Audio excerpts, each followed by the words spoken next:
Ladies and gentlemen, please take your seats as we will be starting exactly on time at 2 o'clock.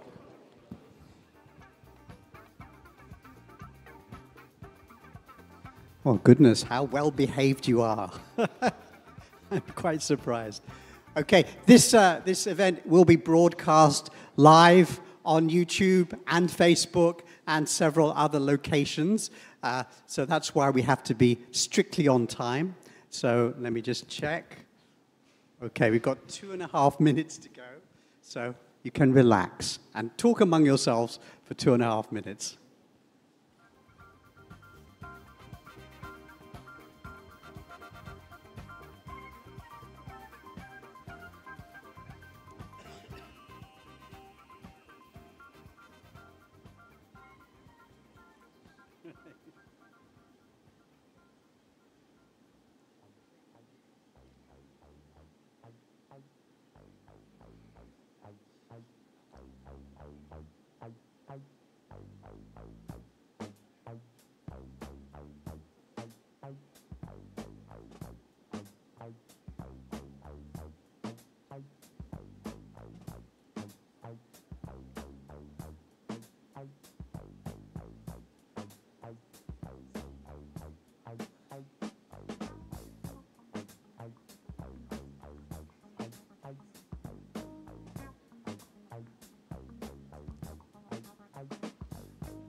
Okay, ladies and gentlemen, it's 2 o'clock. Can you turn your eyes to the screen where we'll roll our opening video? There's a screen on each side of the room.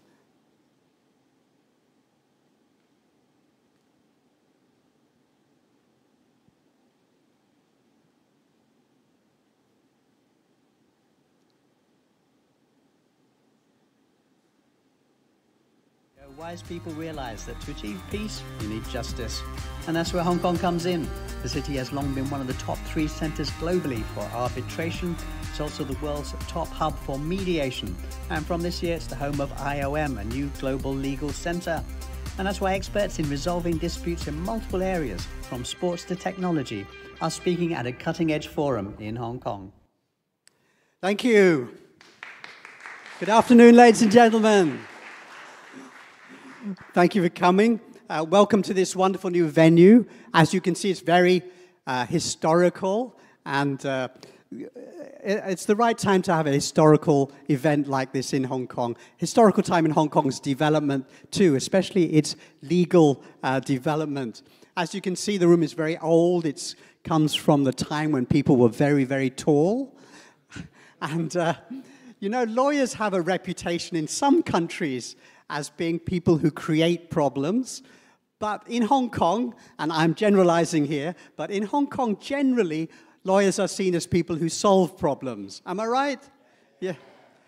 So we have provided a giant halo above you to symbolize the fact that you are good lawyers, right? Now, this positive attitude to the law is not just something we can celebrate in Hong Kong. It's something Hong Kong gives to the world. Hong Kong is one of the top 3 centers for arbitration on the planet. Hong Kong is the #1 center for mediation on the planet. And Hong Kong has is the host of the International Organization of Mediation for the Planet. There are 4 global courtrooms on the planet. 3 are in Europe. 1 is in Hong Kong. Okay, so that really is a big deal. So that's a huge achievement for our legal sector. Now we have Hong Kong's top legal brains right here in this room. So let's ask some of them to come up on stage. I'm going to announce their names as they come up to the stage. First, the Honourable Paul Lam, GBS SCJP. He's Secretary for Justice of the Hong Kong SAR and one of the busiest people in Hong Kong. We're honoured to have you here, sir. Mr. Lin Nan, Deputy Director General of the Department of Publicity, Culture and Sports Affairs of the Liaison Office of the Central People's Government in Hong Kong. Very honoured to have you here, sir. Ms. Zhao Qian, who's Director General of the Department of Treaty and Law at the Office of the Ministry of Foreign Affairs of the PRC, China. Number 4, the Honourable Maria Tam, GBM, GBS, JP. One of the best-known people in Hong Kong, I think. Thank you. Professor Herman Hu, GBS, JP. Professor Hu has a lot of titles, but he's here as chairman of Friday Culture. And Mr. Nick Chan, BBS, MHJP. Mr. Chan is director of the AALCO Hong Kong Regional Arbitration Center. And he's also just won a LegCo election. Congratulations, Mr. Chan. So let's give them a big round of applause, please, and declare this conference, this forum, open. Thank you. So photographers, you can take your official photos. This is the time. In Hong Kong, nothing happens without an official photo, right? Group photos, very important in Hong Kong. Thank you. Ladies and gentlemen, please stay on the stage. I'm going to ask a few other people to also join on the stage. These are the Friday Culture team and also a special guest, Mr. Alkin Kwong, Chairman and CEO of Hong Yip Holdings, who's one of our sponsors. So Mr. Kwong and the Friday Culture team, please come up as well.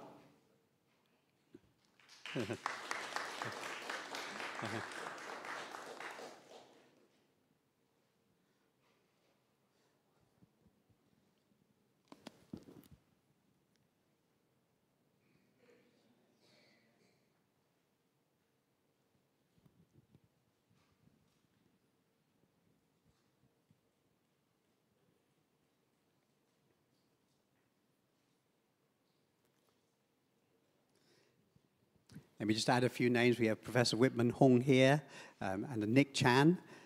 We also have Professor Herman Hu, Mrs. Jeannie Hu, and Alkin's arrived. Well done.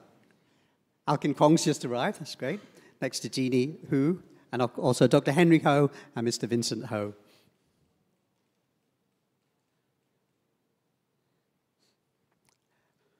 Thank you very much, ladies and gentlemen. Now, may I ask you to take your seats, all except for Professor Herman Hu. Please stay behind Mr. Hu. Now, Professor Hu, a podium is going to magically arrive, and then Professor Hu will deliver the opening remarks. Right. I'm glad they didn't ask me to do that job.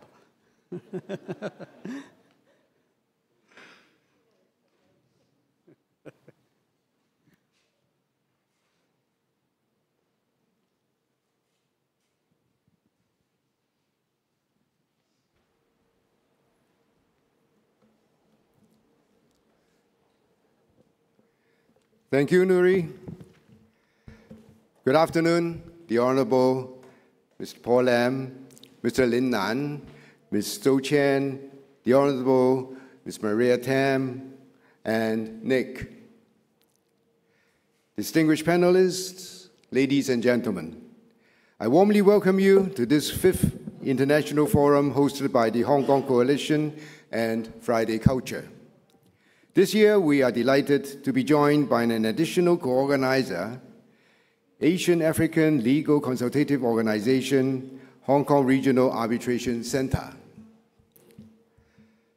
I have to say that I'm personally very pleased with the theme of this year's gathering. We had headlined a range of topics in the previous years, from business to climate change, but when it came to the actual discussions, it generally turned out that our forum shared an underlying theme, and that was the community's desire to find ways to make the world fairer and safer for everyone. So this year's theme, which focuses on Hong Kong as an international resolver of disputes, makes logical sense. And it is the right time for this theme too. The International Organization for Mediation has chosen Hong Kong as its home. Many people don't realize what a big deal this is. There are only 4 global courtrooms, so to speak, in the world. 3 are in the West, and now the other one is in Hong Kong right here. Hong Kong is the ideal location for many reasons other than its convenient geographic location. This community has always been a place where disparate elements are brought together, where East meets West, where socialism meets capitalism, where a young society meets an ancient civilization, and where Chinese culture meets Western culture. Dispute resolution is a broad subject, so we had zeroed in onto 2 particular topics this time. One is sports. I've been head of several sports organizations in Hong Kong and the region, and I know just how difficult and delicate sporting dispute can be. A conflict between 2 athletes can turn into a row between 2 countries. And sports disputes usually have to be resolved within the tightest deadlines, before the next match starts, or even before the next point begins. Our second panel looks at the next generation of the Internet, Web 3.0. In the past, the West tended to set standards for everything, but not anymore. As this world tries to become fairer and more multipolar, and with the technologies emerging, how will standards be set in the future? Our country happily has been at peace for decades. And this is despite the fact that people from other side of the world have been militarizing China's doorstep for many years. So how come there has been no actual fighting? The answer is simple. Conflict cannot happen without our participation. It takes 2 to fight. And as the military strategist Sun Tzu wrote in The Art of War, to win a fight, you must know when not to fight. It is always good to learn from the wise, and I look forward to hearing from our guests of honor and from our panelists today, and of course, our audience participants as well. Thank you. Thank you very much, Professor Hu. You may now take your seat. Thank you. I'd like to invite to the stage our co-organizer, Mr. Nick Chan, who's from the AAOCL Regional Arbitration Center. Mr. Chan. Thank you. Mr. Paul Lam, distinguished guests, ladies and gentlemen, thank you for coming here today. As introduced by Nuri, this is a really special place where the Court of Final Appeal used to be. And so this is where justice will be served today. Thank you for being here today. Quite a pleasure. ELCO is an international organization established by international law. And we stand for the Bandung Conference Spirit, which is about peace, collaboration. So we're very pleased to join hands today with Friday Culture, Friday Group, and with Hong Kong Coalition in presenting this discussion. So I wish you get a lot from today's discussion. There will be a lot of takeaways in terms of how to resolve peace by mediation, and we have a lot of experts in the room. Then we will delve into discussion about building Hong Kong as a financial hub further under Web 3.0 and using RWA and other new economy opportunities and prospects. There are a lot to learn, a lot to share, and I wish you get a lot from this, and also I wish you happy festive spirit and a Happy New Year. Thank you very much. Thank you. Thank you. Thank you very much, Mr. Nick Chan. And I congratulate the people of Hong Kong for choosing you in the LegCo election recently. They're wise people. Okay, now we draw out the big guns. We're really very, very honored to have with us today the Honorable Paul Lam, the Secretary of Justice of the Hong Kong SAR. Please come to the stage. Give him a warm welcome. Thank you very much, Mr. Lam.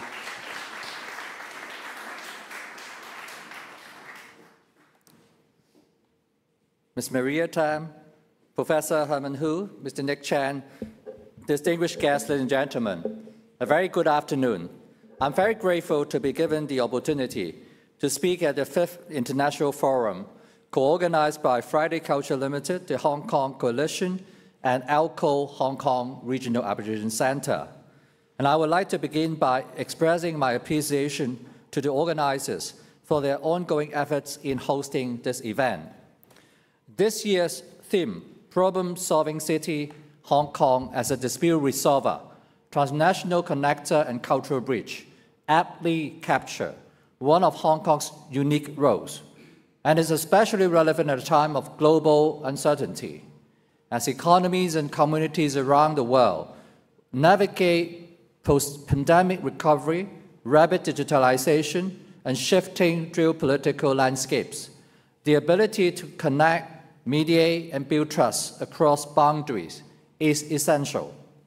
Hong Kong has long been recognized as a premier global hub for dispute resolution, supported by a robust legal framework, world-class institutions, and professional talents, as well as an independent and efficient judiciary.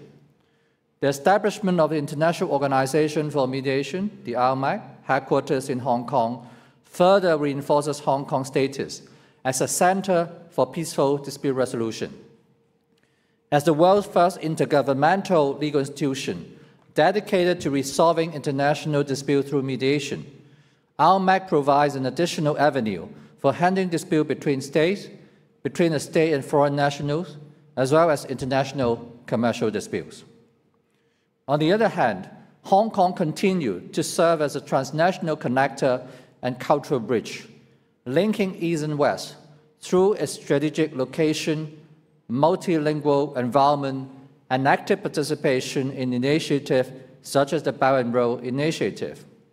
The blend of Chinese heritage and international vision enables the city to act as a gateway connecting the Chinese mainland with the world, fostering mutual understanding and forging enduring partnership with the global community.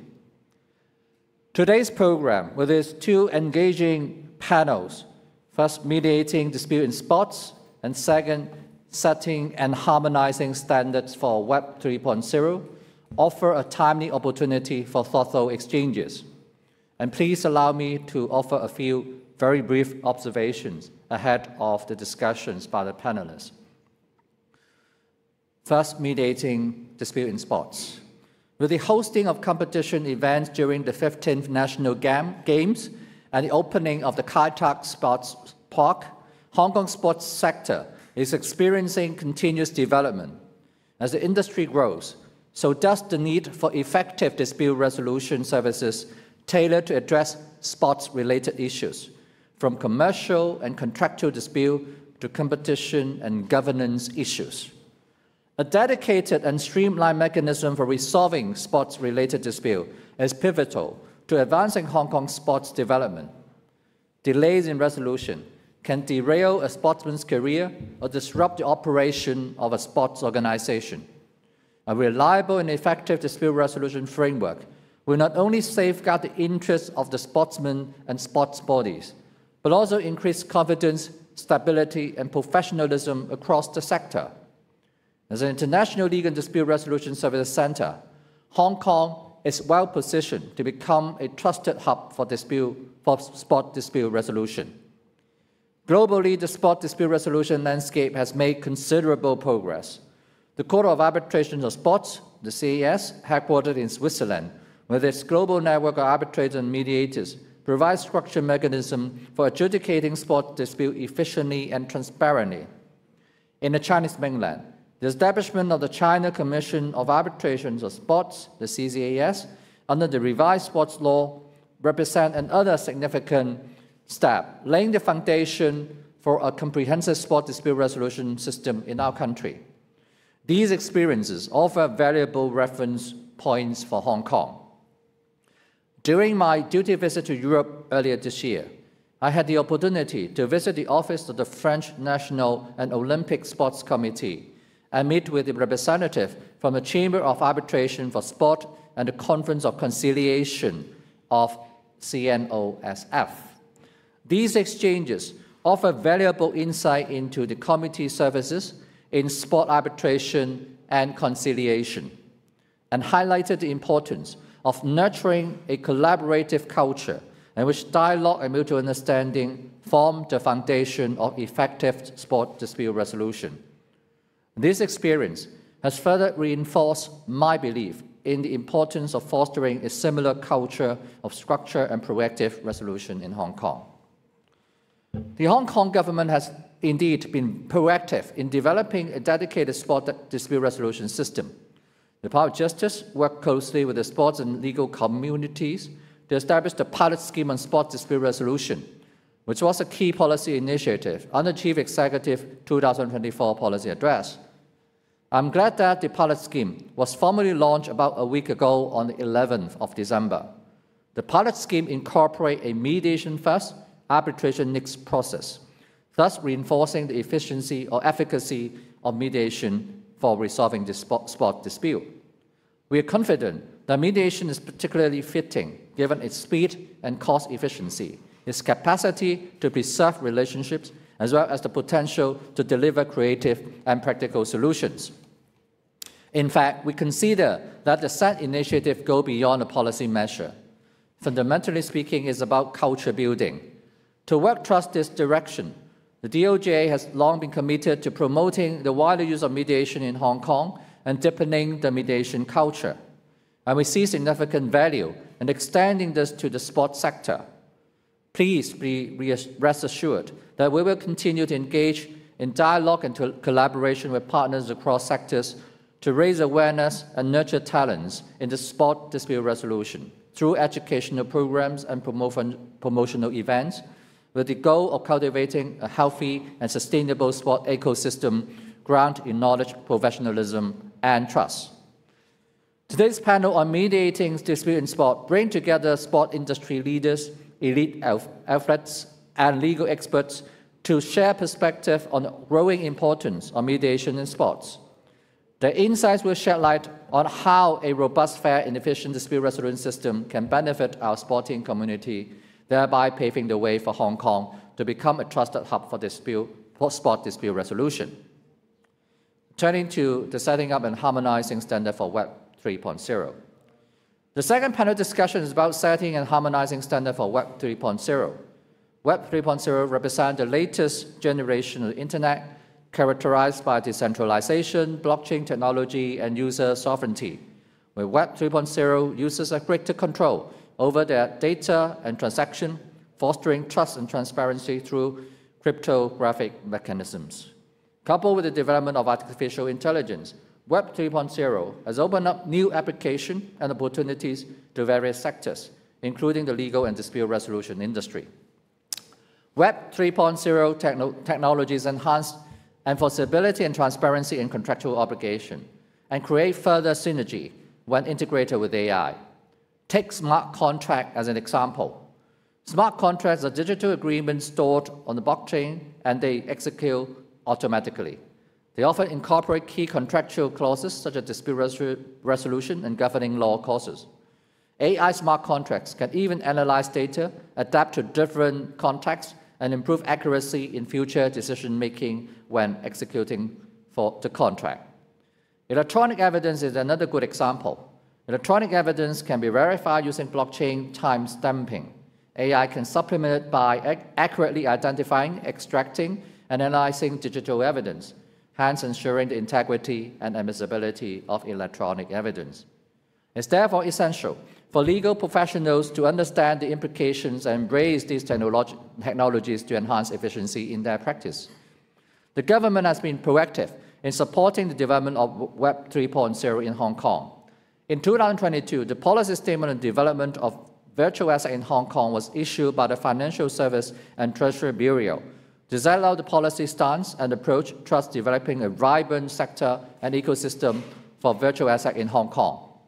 Version 2.0 of the statement was then released in June this year. The task force on promoting Web 3 development chaired by the Financial Secretary was also established in 2023 to provide the government with recommendations on the sustainable and responsible development of Web 3.0.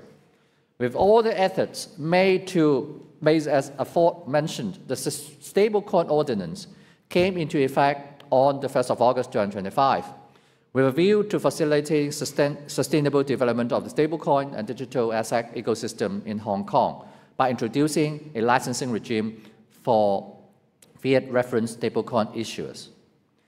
DOJ has also actively promoted the use of Web 3.0 technologies in the legal and dispute resolution industry. With our support, eBram International Online Dispute Resolution Center was established to provide online dispute resolution services. Since May 2022, eBram has developed a series of ODR platforms, including the Asia-Pacific Economic Cooperation, the APEC ODR platform, online arbitration platform, online mediation platform, and deal-making portal, so as to facilitate business transactions and access to justice. In particular, eBram's deal-making portal provides a set of comprehensive tools for cross-border dispute resolution and deal-making using Web 3.0 technologies such as smart contracts. Earlier this year, we also set up the Consultation Group on Law Tech Development, which will be responsible for giving advices on the formulation of policy and measures regarding law tech. With the support of the Consultation Group, we have organized 4 rounds of Legal Tech Roundtable series and released a report on the discussions. To further demonstrate our effort on legal technology development, we organized the inaugural Hong Kong Law Tech Fest earlier this month as part of the Hong Kong Legal Week 2025. Apart from promoting the integration of technology and AI in the legal sector, we are taking on a pivotal role in building the broader legal regime for AI governance, as mentioned in the 2025 policy address. We will coordinate an interdepartmental working group to coordinate the responsible bureau to review the legislation needed to complement the wider application of AI. This initiative aims to provide a facilitative yet properly controlled legal environment for the development of AI. Furthermore, the combination of Web 3.0 and AI offer opportunities for resolving legal disputes by enhancing efficiency and lowering costs. I'm confident that the panel would share more insights on why and how the standard for Web 3.0 should be set and harmonized so as to strengthen Hong Kong's position as a global hub for legal and technological innovation. In closing, I wish to express my heartfelt appreciation again to all organizers, speakers, and participants for dedication to advancing dialogue and innovation. The strength of Hong Kong lies not only in our institution and in infrastructure, but more importantly, also in our people, their openness, professionalism, and shared belief in the value of cooperation. Together, we will continue to build a city that connects culture, bridge differences, and contribute meaningfully to the global peace and development. May I wish you all a very constructive forum this afternoon. Thank you very much. Thank you very much, Secretary for Justice.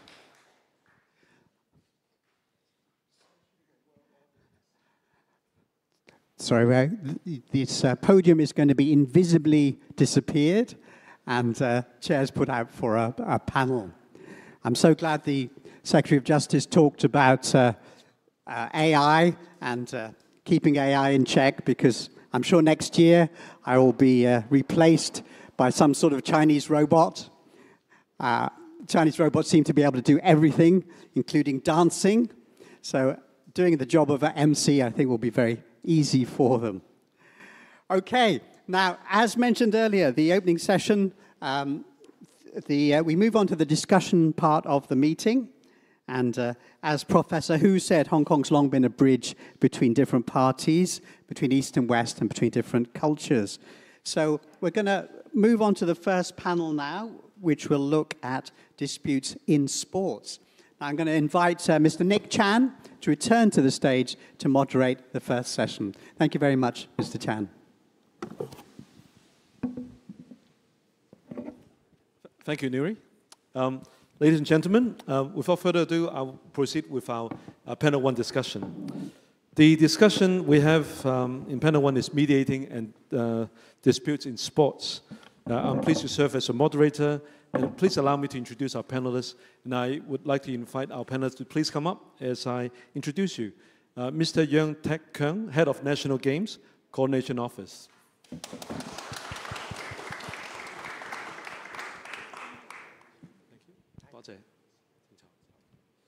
Next, I'd like to introduce Professor Patrick Lau, Department Chair of Department of Sports and Health Sciences, Hong Kong Baptist University. Professor. Thank you. Professor Christopher To, Master of Laws in Arbitration and Disputes Resolution Program Director, City University of Hong Kong, and a CAS mediator.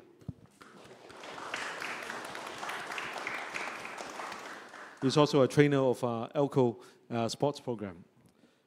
Next, I'd like to introduce Mr. Mike Yang. Mr. Mike Yang is the founder and CEO of Aqua Bloom International Sports Technology Group. Please come up, Mike. Thank you very much.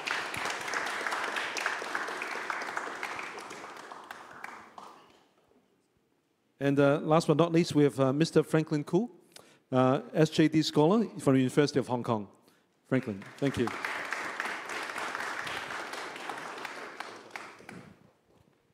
Well, sports is a huge industry. We're talking about billions in US dollars by 2030.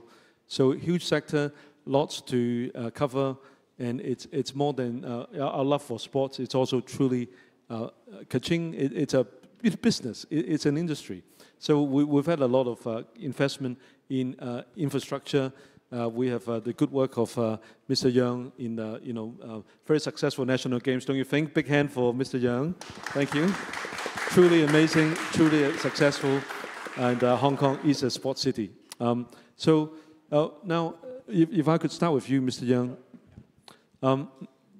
As you help to coordinate the national games with a number of sports held, competition held in Hong Kong, what have you seen? What are the conflicts that have arisen or prevented, and how do you put together a scheme to resolve disputes if they do happen? Thank you. Well, the National Games is a mega event. The National Games just held in Hong Kong. Truly mega, From you're right. November to December was the biggest sports event in Hong Kong ever held. So it involved a lot of work.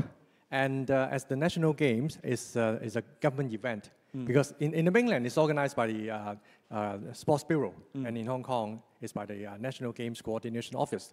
Of course, we mobilized a lot of government colleagues and departments to help organizing the games. But at the same time, we also engage many assisting organizations and service providers and contractors. Right. Numerous parties were involved. Just quote some examples.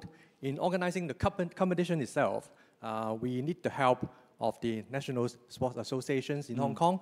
Say for the National Games, we have 8 sports in Hong Kong, including fencing, handball, rugby, etc., etc. Right. So we have many national sports associations helping us, and we need to reach agreement with them on what they will provide, what they will help. For example, of course, they are the expert in the sport, so they need to provide like referees, judges, technical officials, timekeepers, marshals, etc. So we need to set out everything clearly in the agreement. Right. And at the same time, we need to reach agreement with the venue provider. For example, with Kai Tak Sports Park, we need to talk to them in advance what they will provide, including, well, apart from the venue, what equipment they will provide, and also the manpower, including security guards and cleaning workers. Is a large team to support. And apart from the competition itself, we also have transportation. We need to reach agreement with the bus companies and also many, say we have the National Games for the people with disability. So we need rehab bus as well to help the wheelchair users. And then we need the help of the volunteer organizations to help recruit and train and deploy the volunteers. And for the National Games, luckily we have a lot of support. We formed the biggest ever volunteer teams in Hong Kong with 16,000 volunteers helping the National Games. So it's a lot of work in recruiting and trained the volunteers. Is there any argument between the parties? Well, of course, you know, rule setting, choice of venue, of course, you know, selection. Different people have different expectations. Say in recruiting the volunteers, we receive 30,000 applications. And from the applications, we select 16,000. Some were too late. We interview each one of them. And also we need to manage expectation. Yes. Some of them, when they apply to be the volunteers, they thought they have the chance to see the competition. Actually, they might not, because they might be deployed to the hotel, to the to the bus stop, or to other venues to help the events, which are also essential for running the games. True. So we need to manage expectation, and there are campaigns or some dispute. Of course, say for example, when we form, deploy the volunteers into different teams, some will say, I don't like this leader, I want to join the other team, things like that, and some will, complain to different people, even to the press. And apart from volunteers, other important areas, broadcasting. Yes. Say, that's a big area. we reach an agreement with the CCTV, and they help us to produce all the programs. Yes. And on the other hand, we also reach agreement with all the local TV stations, and we offer them the chance to broadcast broadcast the sports event in Hong Kong. But at the same time, we need to guarantee broadcasting time on their prime channels at prime times. So all this we need to set out in a very detailed agreement and contracts. Does your agreement set out a dispute resolution mechanism? Of course, because we have very good legal advisors, which is the Department of Justice. Right. Because we are the government department, so we follow the government rules. Right. With every contract. Do they say mediation or just? Well, of course. Well, if there's any dispute, it would be mediation, arbitration before litigation. If any, right? Yeah. So DOJ help us a lot. Wonderful. Thank you, Mr. Young. Can I go to Professor Lau? Professor Lau, when you have disputes, especially national games or other mega sports events, people train many years for that, few moments. So, there are a lot of, if you don't have a way to resolve disputes in a way that people accept the results, think not just natural justice, but procedural justice. If that's not done, people could be quite upset. You can't have team cohesion going forward. It might mentally affect the game. How do you deal with it? What is the suggestion?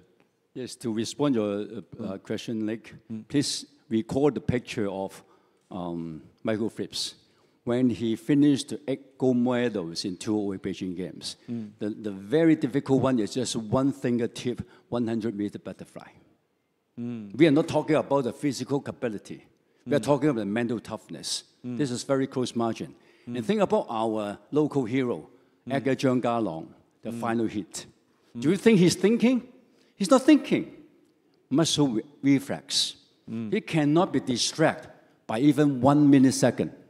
So we're thinking, if we have something distract our athletes, thinking something, oh, I'm going to the court, I'm going to the meeting, I'm going to receive another letter, what do you think their career in the elite world? So I'm saying that with the mediation, this is the best way to help them produce a perfect environment to achieve what they want, the flow experience. When we talk about flow experience, look at Fan Zhendong.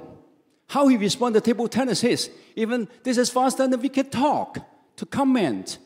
There's totally a flow, nature. So this is something we have to help them. The final example I share with you, Yang Yang, the first Winter Olympic gold medalist from PRC. In the final, what she did is calculate the pace of the judge official, the starting gun. He's calculating.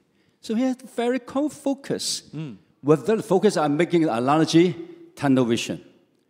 As you mentioned, 10 to 20 years of the elite training, they focus on one thing, the only one thing, to perform the best, hopefully get the medal.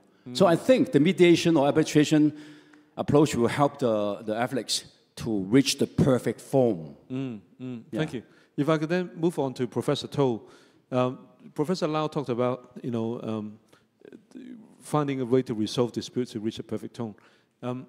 You, as an expert in sports and other disputes resolution for CAS, for ELCO, what is your sharing about how is sports disputes different from resolving disputes for non-sports related matters? How are they different? First of all, I'd like to thank Professor Hui and also yourself for actually inviting me to this panel. Thank you. Very distinguished panel, and also congratulations on your election. Thank you. Okay. Thank Now, you. Thank you. to start off with, I think it's all to do with personalities, individuals.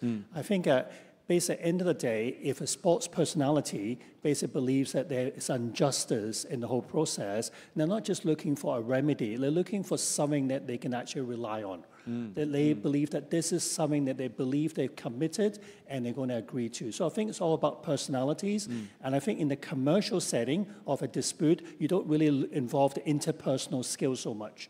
Whereas in sports, you tend to actually get more involved with interpersonal skills. And if you try to use mediation, which ALCO is now trying to advocate with a pilot scheme in terms of resolving sports disputes, I think this is a good way of actually building trust between sportsmen and also their institutions to ensure that, for example, they actually can develop cooperation, collaboration going forward. At the same time, as Professor mentioned, to ensure that they continue to perform better in terms of representing Hong Kong to become the #1 city in terms of sports. Two professors, you've worked together to provide training program for sportsmen and lawyers and so on to become a sports mediator. What personality does that person require? Or what do you think? I think what makes a good sports mediator? I think the best personality is you have to be a very good listener. You have to be very patient. You have to not take sides. You have to be non-judgmental, and you actually have to be very neutral. And the key words are about building trust. End of the day, just like most people, when they do business with mainland China, they trust Hong Kong. So Hong Kong is in the state of actually building trust with the West as well as the East. Likewise, a media does the same. You have to build trust. Trust is very important. Okay. If I could now move on to Mr. Mike Yang, a techno expert. What is your background in tech or is in finance? My background? Yes. Actually, I work in sports industry for over close to 30 years. So definitely done a lot of things, but technology and innovation is what we have been doing in the last 5 years. And in the realm of sports mediation, can you share some of the things you've done and what are the takeaways? Yeah, thank you, Nick.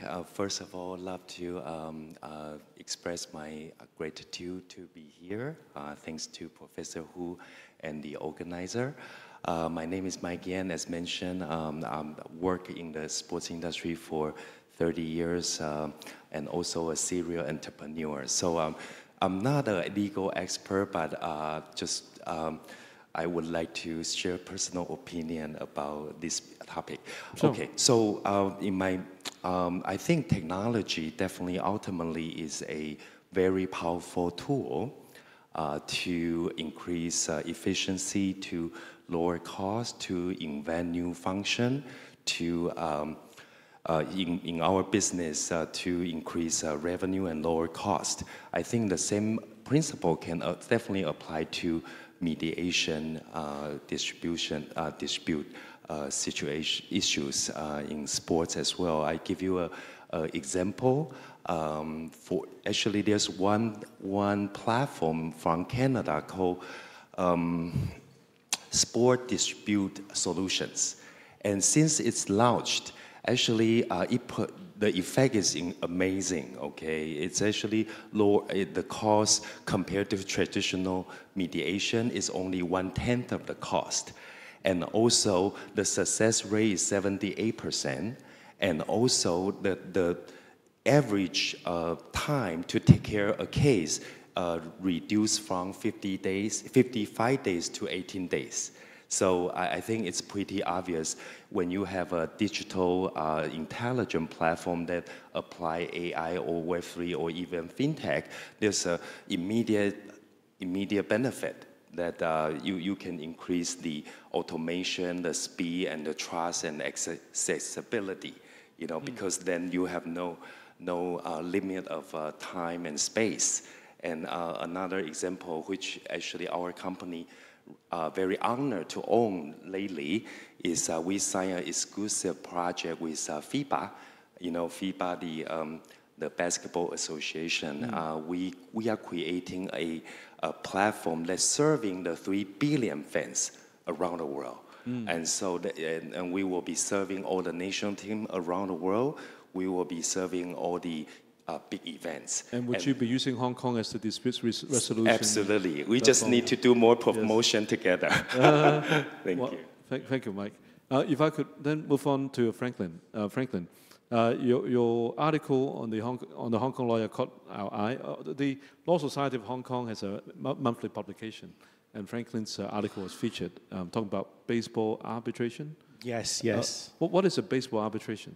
Well, Does it mean you play baseball? Baseball arbitration is quite interesting because it's not very popular in Asia, but it's actually quite simple. It's to let the arbitrator choose from one of two offers from the party, but they cannot actually deviate from the offers.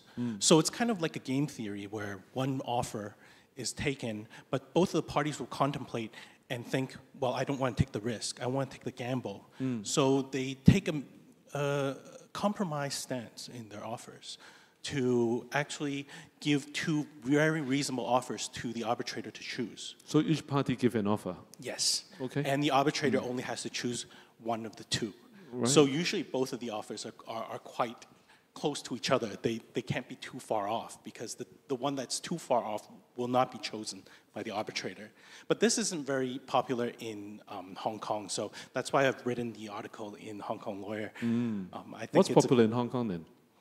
I think right now mediation is the important area, especially the sports mediation, because there's so much focus on the time, the cost, and I'm also an accredited mediator myself, and I'd like to share a personal example where a lot of the disputes don't really come from the merits. It comes from the procedure. One of the mediations that I mediated was one party. The party actually sent the correspondence to the wrong address. He sent it to a branch company's address instead of the headquarters. So the company thought, hey, this other party is ignoring me. So that's why they took a lawsuit. And before that, I mediated. I found out, hey, they were not ignoring you. It was just sent to the wrong address. Now, a lot of these problems are just a misunderstanding. It's not on the merits. And then when they mediated, they found out, oh my goodness, it's just the wrong address. They actually tried to talk and mediate. And I mediated that throughout the whole day, and then they actually came to a solution. And I think that's the importance of mediation, is a strong filter. It provides people to clear out the misunderstandings first before going to adjudication. It saves a lot more time. And I think sports, it's perfect for this environment. Thank you, Franklin. Thank you, Nick. If I could come back to you, Mr. Young. Actually, just before the National Games started, apart from volunteers who volunteered, ELCO and our trained sports mediators also volunteered to help resolve disputes for the National Games. We might have been a bit late to be incorporated to be the first responder to a dispute, so to speak. But can I ask you, in your preparation, in your work, how do you deal with emergencies, urgent crisis situations? Do you have a way to resolve it? Well, this is a good question, because in organizing large-scale event, we always need to prepare for different scenarios and make contingency plans. Just quote one example. In the last National Games, one very important event is the cross-boundary road cycling, which involved Zhuhai, Macau, and Hong Kong. Cross the bridge, altogether 230 kilometers. Wow. So it's a very complicated project. Yes. So it involved 3 governments and large number of parties. So it's an outdoor event. So we need to prepare for different weather. Right. Right. So right. And also a lot of temporary traffic arrangements need to be made for the events. So we also need to close the boundary for 6 hours for the race. So if everything goes according to the plan, then because before the actual event we have test event, we have rehearsals, so we are fully prepared. But if something comes as a surprise, then we need to react. And so before the event, Zhuhai, Hong Kong, and Macau, the 3 teams sit together many times to think of different scenarios and work out contingency plans. And including weather, including, say, for example, when something happened along the route, or when some bicycles or some supporting vehicles break down, things like that. So for each scenario, we have our contingency plan. But even if we can think of 100 different scenarios, sometimes there may come 101 scenario. But fortunately, for our event, for Murphy's the Law, most of the race, were held was held according to plan. But I can tell you, we did a lot of preparations. Did something happen that we don't know? It was very transparent. Have they signed NDA? No. The whole race was broadcast live on TV. So actually, I think we make good preparation, and we also, we were lucky. And, was any disputes on the results of anything? No. There was no disputes. So my experience is, we talk about sports dispute, and when things happen according to plan, normally that's fine. But it's when there are emergencies or when some surprise come up, then there would be dispute. Yeah. But for our games, I think we are lucky. Yeah, so far well we are prepared. okay. Yeah. Everyone behaved. Let's jump around a bit. If we go back to the other side, go back to Franklin. Let's see. For the younger generation, I guess amongst us on the stage here, do you see a strong mediate first culture in the society or in your peer group for sports or other things? Do you mediate? Is there peer mediation?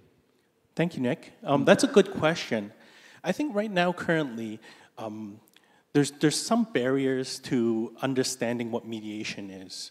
A lot of the younger generation, they might think of it as complex, but actually it's quite the opposite. It's very simple because the power is given back to the parties, it's themselves, to try to mediate and find a solution themselves and not leave it to an adjudicator, not leave it to someone else. The mediator himself is a neutral, someone that wants to collaborate, to work with the parties to find a win-win solution. I think that's very important to allow the younger generation to think not everything is competitive. You don't need a win and a winner and a loser. It's more of building together, finding a growth, continuing and maintaining that business relationship. This happens in sports, this happens in commercial, but it's very important, I think, for the younger generation to understand it's not a competition in solving disputes. Thank you, Franklin. Professor To. As I said, he's a trainer for ALCO sports mediation classes. So we're going to put a question back to him, see how well he understands our rules. Okay, Nick. Our ALCO rules, our section, no, I'm kidding. What is a gold standard for sports disputes resolution rules? Is it mediate, then arbitrate, meet up, some pronounce it, or how, what should be in it, and what is in the ALCO sports rules that you think you want to highlight for everybody? I think Franklin said it very clearly. I think most of the time people don't understand what mediation is. They always say that we need to go and resolve our dispute. So we need to find a neutral third party to come and make a decision. And once they make that decision, they'll say, I don't like that decision. Too late. The whole purpose of mediation is it's not a compromise. The whole purpose is to sit down and work out a solution that both of you can live with. That's very important. As Franklin mentioned, the win-win approach. Now, one of the issues that basically people always find with adjudicated process is it is a very long time before you get a result. Secondly is it costs a lot of money. So most parties are saying, okay, money is short, so we need to find an alternative. So what we're trying to see, ALCO is trying to promote is simply because there are other ways to resolve your dispute. So you decide, you're in the driving seat, you decide which method you would like to choose. The ALCO's method of meet up definitely helps because the majority of cases will get resolved through mediation.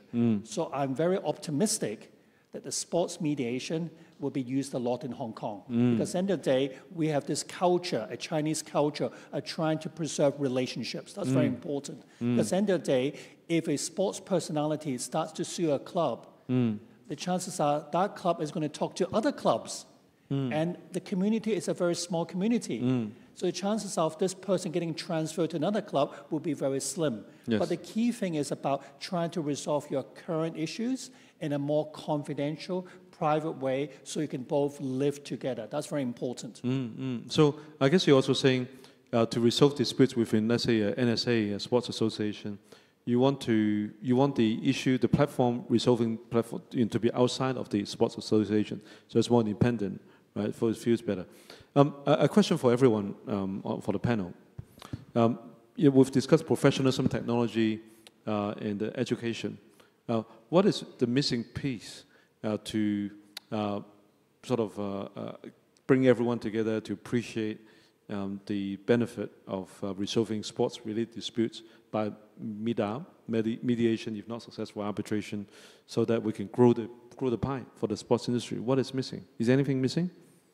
Patrick? Yeah, actually I talked to Christopher last week. I talked about, as a question about how much the stakeholders, including the legal professionals, know about sport, about its nature. The original, deep down nature of sport is unpredictability. This is something very special when we talk about product or services. You buy a watch, you must be accurate, and then you think it's waterproof. You jump down and dive into 50 meters, you come up, this is good. But in sports, no, you love surprise. So nobody will buy a watch and jump down and dive in the water and come up, it's broken, wonderful. No way, no way. So when the legal professionals get into this sport mediation or arbitration practice, I suggest the university, when they train the legal professionals, have some session to deliver about sport science and sport industry product services. That's my thinking. Thank you, Patrick. Anyone else? I think you're doing a good job, Nick, in terms of ALCO, because at the end of the day, it's always about education, because people are confused, or maybe they don't understand. They get misinformed with information. And so I think if you start with the education side by telling them the good aspects of mediation, as well as the bad aspects of mediation and the fallback positions, the chances are people will start to buy into it. And recently, your training courses, you trained a lot of sports personalities. At first, one of them, I remember very clearly, she was very negative about the whole process about mediation. Oh, who was that? She's still on our panel? I better not mention her name. But she was very negative. She said, why not just go to courts easier? Just give it to the lawyers. But I said, do you have the money to give to the lawyers? You might not have the money. So chances are, why don't you try this anyway? So eventually she went through the whole course, and she came out and said to me in an email, I really like this mediation. I would like to ask other people to attend the courses as well. So I think it's this information that has to be disseminated to the community to tell them that this is a way to resolve your disputes. I always give an example. When you go to see a doctor, you have a sore back. You tell the doctor gives you medicine, penicillin. You have a sore head, penicillin. Sore foot, penicillin. Then you start to wonder, should I go to see another doctor? Understand? So the chances are not all forms, not all forms of dispute resolution require you to go to litigation or arbitration. There are other means of resolving disputes, and mediation is one of them. Mike?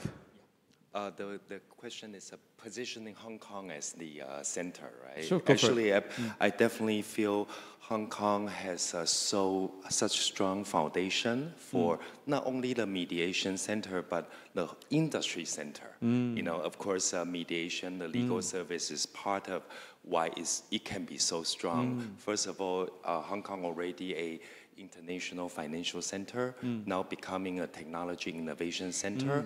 And also, let's not forget, all the best IP and companies want to come to China and through Hong Kong, go to the GBA market. These are irreplaceable. As an industry person, I see that every day we encounter hundreds, even thousands of great IP or companies that want to come to the Greater China market, you know. So I think what we need to do, if you ask me about my experience in the, I feel the marketing, the branding, position Hong Kong as such a center is very important. There are many ways to do it. Personally, I actually do it a lot. You know, we have project with IOC, technology platform called ThinkSport. I go to Lausanne all the time. It's a huge ecosystem. Besides IOC, all the international federations are there. And so every time we do our project called Global Sports AI and Robotic Innovation Challenge, I get to speak to all the international federation. And if Hong Kong organization or government could form a delegation, it's actually more than welcome, you know, to participate. Also, we are partnered with the EU, with many continents. So there's many ways. I think we should do more promotions. Thank you. Thank you. In terms of deploying technology in resolving sports, maybe a question for Mr. Yeung as well as Mike and others. You know, as a football fan and director of the Hong Kong Football Association, I start to realize there are more cameras when it's an international game, because there's certain standards. You need to have more cameras. There are many other things, little aspects that I come to learn. So that in itself provides good evidence, good judgment to help resolve disputes or prevent disputes. Is there any thing in the national games that you could share with us that the use of technology prevent disputes, and why you have no disputes? Well, actually nowadays, the high-level sports competitions are professionally run. We use a lot of technology to make sure that the results are accurate. Say, for example, I call fencing as an example. Nowadays, the equipment, the technology help a lot. Because in the old days, without the video review, if you have watched fencing competition for the layman or even for the expert, it's very hard to decide who strike the other one first. Yeah, right? In Paris Olympics, I still think we would have won earlier. Exactly. But anyway. So without the help of with technology, without video review, yes. Well, probably a lot of the results, a lot of the medals would have been awarded to different people, right?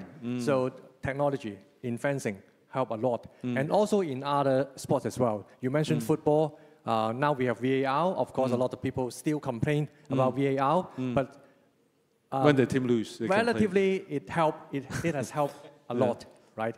So I think also in the national games, I mentioned cycling. In cycling, we use a lot of technology to help running the race, because we have the throughout the route, the athletes, the riders, they pass through the immigration checkpoint 6 times. But we did not require them to stop and check the passport because we did everything beforehand. And before the race start, all the athletes came into the bubble. And then we use technology to monitor each one of them with GPS, with RFID, with facial recognition.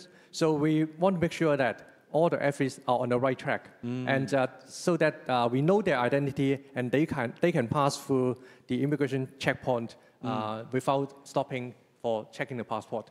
So we apply a lot of technology during the national games. Thank you, Mr. Young. Patrick, also could be a question for Christopher, could add later, but he's a CAS mediator, so I'm going to ask Patrick first. Patrick, given in Switzerland there's a CAS for resolving sports disputes, do we really need another sports dispute center in the world? You mean another system or what? System, yeah. I don't think so, because I mean, in Hong Kong, why do we need one if there's already one in CAS? Or why does CCAS happen in China? We have a few earlier set up in Malaysia. We have in Shanghai, we have in Thailand. But I think when we collect all the conditions of Hong Kong's in auditing, in account, in the legal system, in the infrastructure, in the safety issues, and the window effect between China and international, Hong Kong could be the best location for everything during the mediation arbitration. So this is what I collect all the informations from the literature. And I think we have the best situation condition to do the first thing. As just Mr. Lam in the opening says, we are ready to do it for the Asia. This is my opinion. Great. Chris, would you like to share a few thoughts? I think the same question, you go to arbitration centers. We have arbitration centers in London, we have arbitration centers in New York, Singapore, Japan, Korea, you name it. So it's the same arbitration, but the reason is, why are we creating more arbitration? Why Hong Kong? Why not another CAS in Hong Kong? The answer is because we have to know the customs, the local environment, and also we have to be familiar with the environment, how we operate. So those who operate in Hong Kong will be able to handle at least Hong Kong sportsmen related disputes because they know the environment. And on top of that, one of the advantages that Hong Kong has over CAS in Switzerland is we have an ODR platform, whereby your organization, together with EBRAM, as the Secretary of Justice mentioned, has an online platform to resolve disputes, so that people who are busy in different places and competing, they don't have to be physically in Hong Kong and location to actually have the dispute heard. Unlike in CAS, you have to be physically present or have someone representing you in the CAS as of a center there. So chances are slightly different, so we have this advantage. Well said. Well Another said. advantage that we have is, if you look at the cast, how many of them really speak Chinese? Now, we don't really have a lot of people in the cast who speak Chinese. You do? Okay, yes. Okay. But unfortunately, that's why sometimes it's much more comfortable, especially when you're dealing with mediation, because not many people's language, first language is English. True. So chances are you need someone who understands that, because it's all about communication. So if you communicate in the language of that culture, the chances are resolving the dispute will be much easier. So I think that's one of the reasons why I think communication skills is one of the prime objectives that why we should in Asia, especially in Hong Kong, have a center that resolves sort of sports disputes. Thank you, Chris. And I just want to share an example. When I was in IOA 206, I represent Hong Kong to do a seminar. I present the topic is the concept and understanding between the Western and the Eastern cultures. I use the example of fairness. The Western civilization, some of them, you think, okay, what does it mean fairness? I have it, you don't have it, so you can buy it. So everybody buy it. You have the money. It means fair. But in the Oriental culture, the fairness is more like Confucianism. We are going up to the ethical issue. So what just Christopher mentioned is the local context, the cultural context, not only the language, but the ideology, the value system. Hong Kong is the best location between the West and the East. That's what I understand. Thank you. Thank you, Patrick. Have you, Patrick, on cast decisions, have you always found them fair, or do people sometimes have questions? Or anybody, there's been a recent EU case overriding or questioning cast's ability to make a final decision. Could you share what that is about? Anyone? Yeah. I think one of the cases involved an arbitrator, whereby, for example, he did not disclose certain aspects of his thoughts and ideas when he wrote an article about a sports personality and so forth. Eventually, one of the lawyers from the other side found out, and he insisted this was only just a literature. It doesn't really affect my ability to be impartial. But eventually, what happened was that arbitrator had to be replaced. So you can see that these are the things that whenever you're acting in a neutral, as a neutral, you have to be seen to be very fair, impartial, and independent. So when you give a decision, at least people will trust it. But if you have a more bias towards one area, the chances are people will not believe in you, and they don't believe in the system as well. Thank you. Just another case Patrick, about... just before that, if members of the audience have any questions, please be prepared. After Patrick's comment, we welcome questions from the floor. Patrick. Just to share a very brief case about the tennis star Sinner. We all know him. So a few months ago, he took the same thing. I cannot say this is drug. Same thing, but another tennis player took the same thing. Sinner had 2 months penalty. And another Belgian player, 4 years. So there's a lot of subjective judgment with the same sport, same thing. I cannot say it's a drug or medicine, same thing. So I think the credibility of CS is being questioned at the moment because too much subjective judgment. Thank you, Chair. Thank you. Any questions from the floor?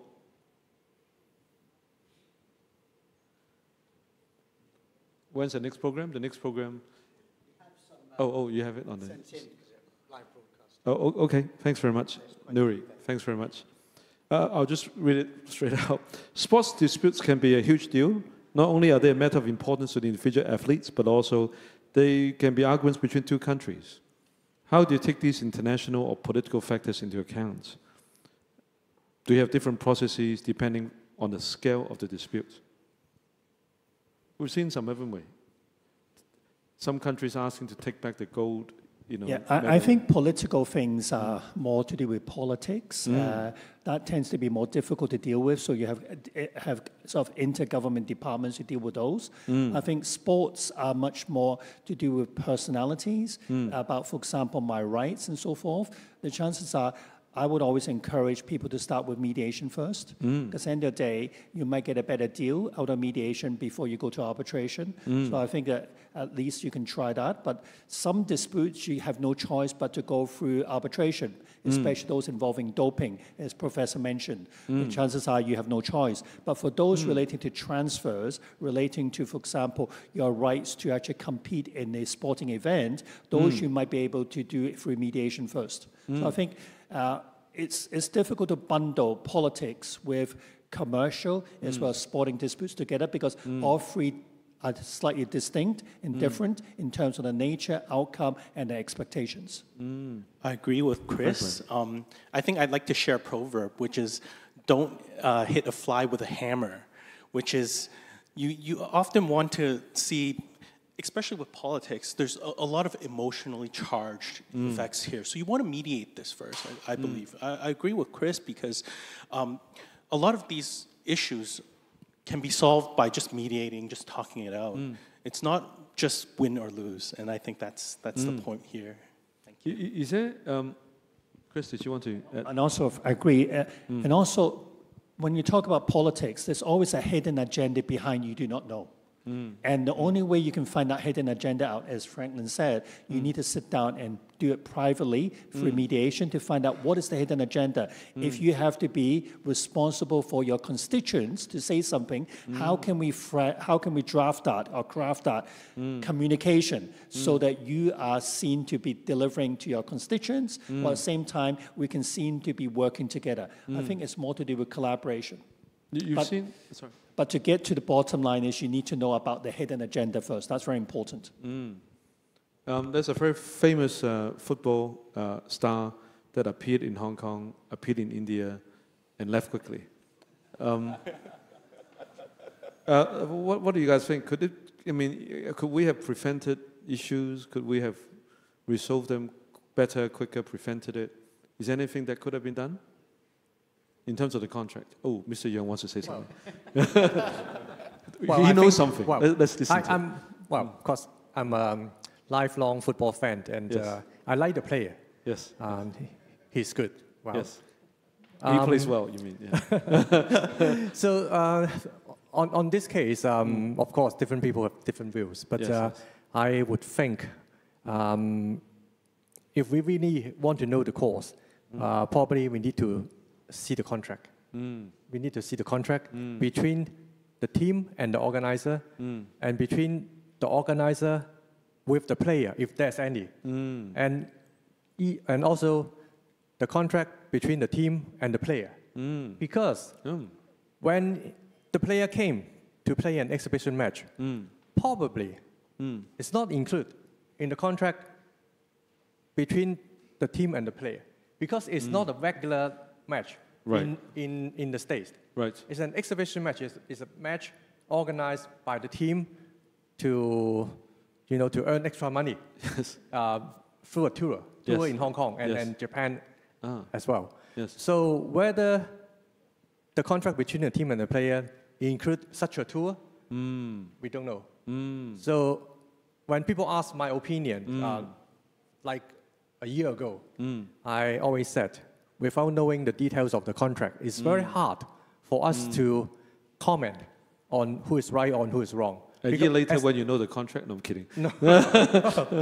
Okay, keep going. Okay, it's interesting. So a very good point. Back-to-back clauses.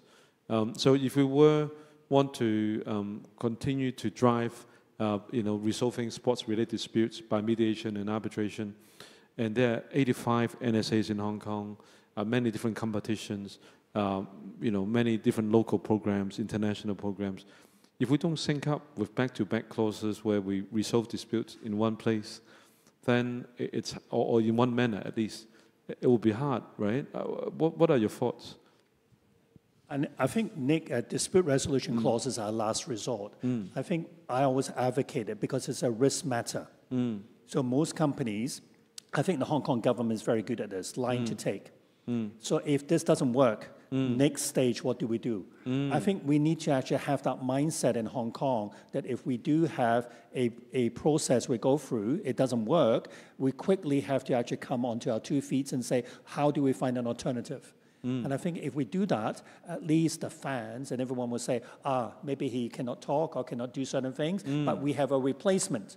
I think if you look at, for example, the music festivals and all that, certain singers cannot perform because suddenly they lost their voice. Yes. So quickly, the promoter will change to another singer. So to calm down the audience. True. So I think that's what we need to do. I think we have to find alternatives. So do you think we should cascade the idea of mediation through membership application forms, articles of associations of companies, improve their governance? What other things should we do? I mean, and on top of that, does this overlap with disciplinary proceedings?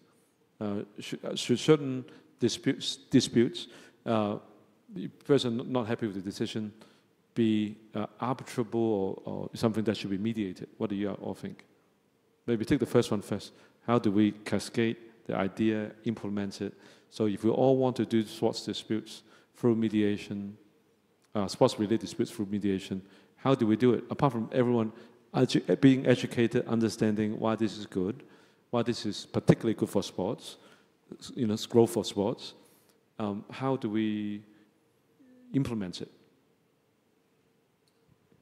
I think you have to start with the people in the sports industry. Because at the end of the day, I remember, I said this many times before, if you have a dispute about whether the coffee beans are good or bad, you don't get a lawyer to analyze the coffee beans. You get a person who is an expert, maybe Chan Ho, okay, Moses Chan, whatever, to come in and smell the coffee beans and say, this coffee bean is okay, this coffee bean is not okay. If he says it's okay, you win and you lose. I think you need to get the sports personalities who are involved with the sports to come in and understand this process. Yes. Once they understand this process and they go back and tell their friends in the sports industry and they apply it, the answer is this will be much more effective. And on top of that, being a sports personality, you have a certain age limit.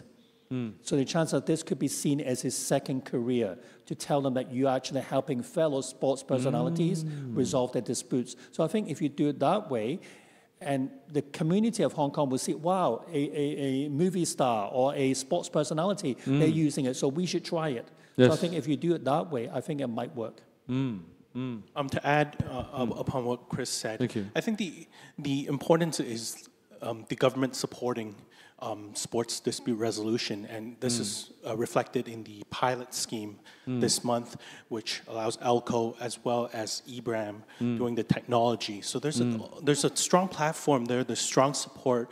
Again, athlete support.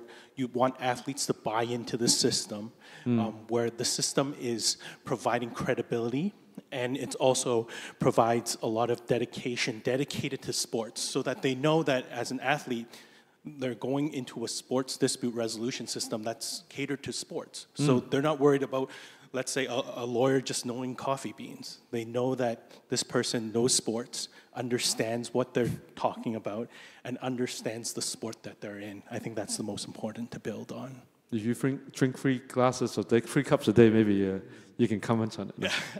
Not today, but I try to usually. My earlier second question was, are there certain areas where are not areas of disputes that are not suitable to be mediated or arbitrated? Doping, what do you think? Is it done elsewhere? Could you mediate? Chris? Why and why not? Because it involves some criminal elements and also breaking rules and procedures. To chance that those have to be falling within the disciplinary process. But those relating to transfer employment contracts, those relating to not allowing you to actually represent your club, and those internal conflicts between players and all that stuff, those can be resolved through mediation, whereby you're trying to maintain the relationship going forward. But for those rule-breaking ones, unfortunately, you cannot actually ask them to actually go through mediation. Just like when you go to court in Hong Kong, say you committed murder, you can't tell the judge, can I now mediate? I'm sure the judge will say no. Okay. Right. So what other areas... any takeaways you would share in terms of how to promote sports industry in Hong Kong by way of improving our sports disputes resolution mechanism? Maybe starting with Mr. Young. Yeah. Well, you mentioned education, and I think we should continue to promote the sports culture in Hong Kong, including the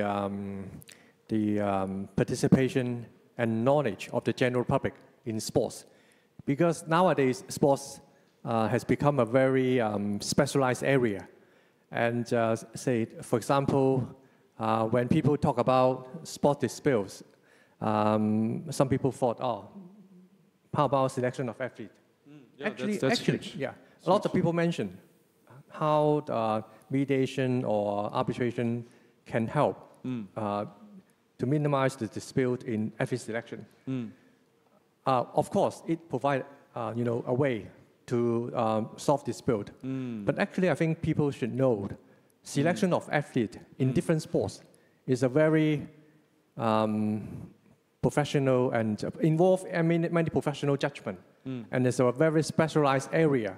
In some sports, selection of sports is not based on time or the performance on a particular race. Yes. It's based on the tactics of the coach and and many other factors. So the athletes and also the general public, they should know with the implementation of mediation or arbitration, it cannot resolve all the disputes in sports, or in particular in the selection of athletes. Because in every team, say, for example, one player may think, well, I'm better than Nick, but the coach may think Nick is much better than I. So the coach is wrong. Maybe, maybe he's Okay, right. It also depends on the opponent. Depends on the tactics. This is particularly true for team sports. It's not individual sports. Say if it's in swimming, True. then we can have a race. Yes. Who is fastest in 100-meter freestyle? Well then said. probably you win, and then you represent two of us. You are the winner. But in team sports, it's different. So I think actually in the past, when I was the commissioner for sports, we received a lot of complaints about selection of athletes. Yes. Especially many of the complaints came from the parents. Yes. The parents thought that the children are better than the other children. Of course. Of course. And always complain about the coaches. Yes. They are not fair. They're biased. Well, unless... Yeah. Right. So because they belong to this club, that's why he select this player and not the other players. So how do you avoid that? Maybe some coaches actually go outside and teach. So what do you suggest? I think, of course, different case depends on the circumstances. But what I'm saying is we need to promote the sports culture so that people have more knowledge about sports in general. And also, in football, for example, they should know how the football business is run and why the coaches select a certain team, select certain players, deploy certain players. Yes. Then if people, have better knowledge about the game, probably they will complain less about the selection. Of course, they have other areas they can complain. They can complain about the result, they can complain about the performance, but there's always, some reasons behind the selection of athletes. So I'm saying, what I want to say is we need to continue to promote the sports culture so that people have better knowledge, better understanding of the sports. Thank you. There is a code of conduct issued by the SFNOC, and also the Jockey Club has been very kind and supportive, working with the Sports Institute and other organizations for Hong Kong Governance Institute, Chartered Governance Institute, in coming with certification. So there are other things to think about. We have many experts in the room, Professor there. Maybe then let's go to Patrick. Very Thank quick. you. Besides education and sport promotion, I believe the immediate effect can be done by the demonstration of mediation practice.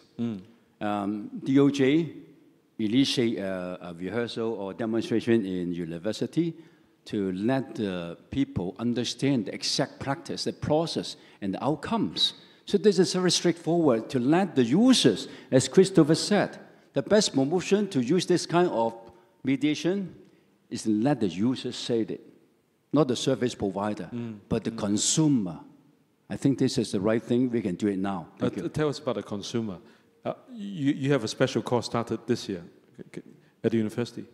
sports yeah. bachelor Yeah, course? we are award the first UGC Sport Industry Management this year. So 2 years later, we're the first batch of the new talents in sport management. So we are looking forward for that. And we need plenty of talents. Thank you, Patrick. Thank you. Over to Christopher. Professor. I think Hong Kong is ideal place for resolving sports disputes because, first of all, most people in Hong Kong speak 3 languages. That's very important, at least for our motherland, in terms of disputes involving sort of sports there, because their market is bigger than Hong Kong. Another thing that's very important is that basically we train up people to are more collaborative. I remember the first time the chief executive of Hong Kong, after the handover, Tung Chee-hwa, said this in his policy address. I still remember this to this day. We must build a harmonious society.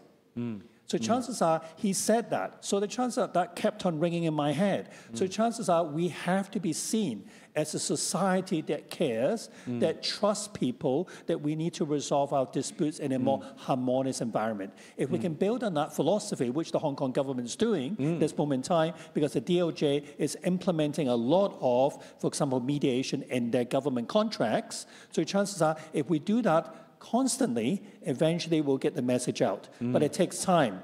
I remember when I started promoting arbitration 20 years ago, one solicitor, very senior solicitor, said to me, Christopher, are you stupid? It's much better to actually do conveyancing than doing arbitration, because arbitration is too much hard work. Conveyancing is easy. But guess what? Conveyancing's gone. Now arbitration is the flavor of the month. So you can see, I think, give it time. People will adapt to it. But in saying that, we cannot always tell people mediation is the best. We have to tell them something is not good as well. If you tell them the good side and the bad side of things, then they can make a judgment call. So by allowing them to make a judgment call, they can think for themselves, and eventually they will choose that mediation would be more suitable to resolve their disputes. Friends, if you want to sign up for the next, Herman. Thank you, Chairman. Mike. One question, probably for Elko. How to become a mediator, especially a sports mediator? Thank you. Christopher earlier said that he must know sports and have credibility in the sport industry. But of course, you have to know you have some legal sense too. So how do you become a sports mediator and where to apply? Thank you. So kind of him. Our next program is in March, and I will be inviting Christopher and Patrick to come again to teach, and others in the room if you have time. So we would be, maybe half the class would be athletes and half are not. So I guess I count you as an athlete, as a member that led our Hong Kong ASAP in the Olympic Committee about career advancement and development. And also, of course, South China Sports Association. 40 hours of training, and maybe we should ask Ms. Lau here, who sat through one of our program. Can you pass her the mic for her to share with you what it's like to be in the program? Yes, thank you. What is share? I'm Miss Hon. Oh, okay. Thank you. Do you want to share some of your experience in these programs? Yes, Professor Hui, Professor Fu. The process is you have to enroll with ELCO. As a student, right? Yeah. I'm a student of the first batch of the sports mediator trained by ELCO. You have to go through a 40-hour training by very experienced trainers, Nick, Professor To, and Professor Now. And then you have to pass 2 assessments at ELCO. The assessment is, as compared with Hong Kong Mao, is quite easy. Yes, quite easy. Because you're so well trained. So I have a little bit of hints to every one of you who want to enroll. The passing rate is 100% for my batch. They study very hard. So, everyone who is interested, I strongly encourage you to enroll with the program, because I think it's the most easiest assessment for mediators. And then, yes, apart from the program, apart from learning the mediation skills in the program, you also learn sports knowledge. And very special, maybe you have experience to learn some of the case cases. So this is the expertise of the sports mediation training. So I encourage every one of you to enroll with the program. And also, this is the signature event of the Hong Kong SAR government and also the DOJ, which has just launched a pilot scheme for sports mediation last week. So every one of you who want to maybe start first with a mediation, I think the sports mediation training of ALCO is a very good start. You can get the assessment and get the accreditation. And also you'll get the subsidy and also get the pilot scheme to train and get cases to train to build up your career. It's a good network. You can Professor Lau. Maybe give Professor Lau. Yeah. Yes, of course. Yes, I'm Leung Mei Lee. I'm from the Hong Kong BU and also from the SF&OC. I'm one of the students in the second cohort. I've taken 40 hours and 2 assessments. I wish, as she said, the success rate is 100%, but I don't think so. You have to take 6 hours of assessment by doing 2 mock cases, which is difficult for me. Because I have the sports background for over 40-some years, but I don't have any legal background. So as I said in the class earlier, that's why I attended that lecture and the course, because I want to learn more about the legal aspect as well as how to resolve cases and be a mediator. Let me respond to Chris' earlier statement. He said that sometimes dispute is not only between 2 athletes, but also between 2 countries. Let me quote you an example. If you remember, in the LA Olympics in 1984, in the final competition, some of you were not even born yet, right? In 1984 Olympics, in the final competition of diving, American diver, I think his name is Greg Louganis, something like that. And he hit his head on the springboard and still got the goal over the Chinese diver. Despite the Chinese delegation appeal, the judge said the goal still goes to Greg. So there was a dispute, but no mediation and no arbitration. The judge will make the final judgment. But now I think the culture has changed, the time has changed, and we have to follow that change. So that's why we have this Hong Kong as a dispute resolver, and I'm glad to see that developing. Thank you. Thank you, Professor. Thank you very much, and that's a great note to end on. Thank you very much, Nick Chan. Thank you. Big hand to our panelists. Thank you very much. Panelists. Please stay on the stage for a moment. Professor, who would like to hand you a certificate of attendance?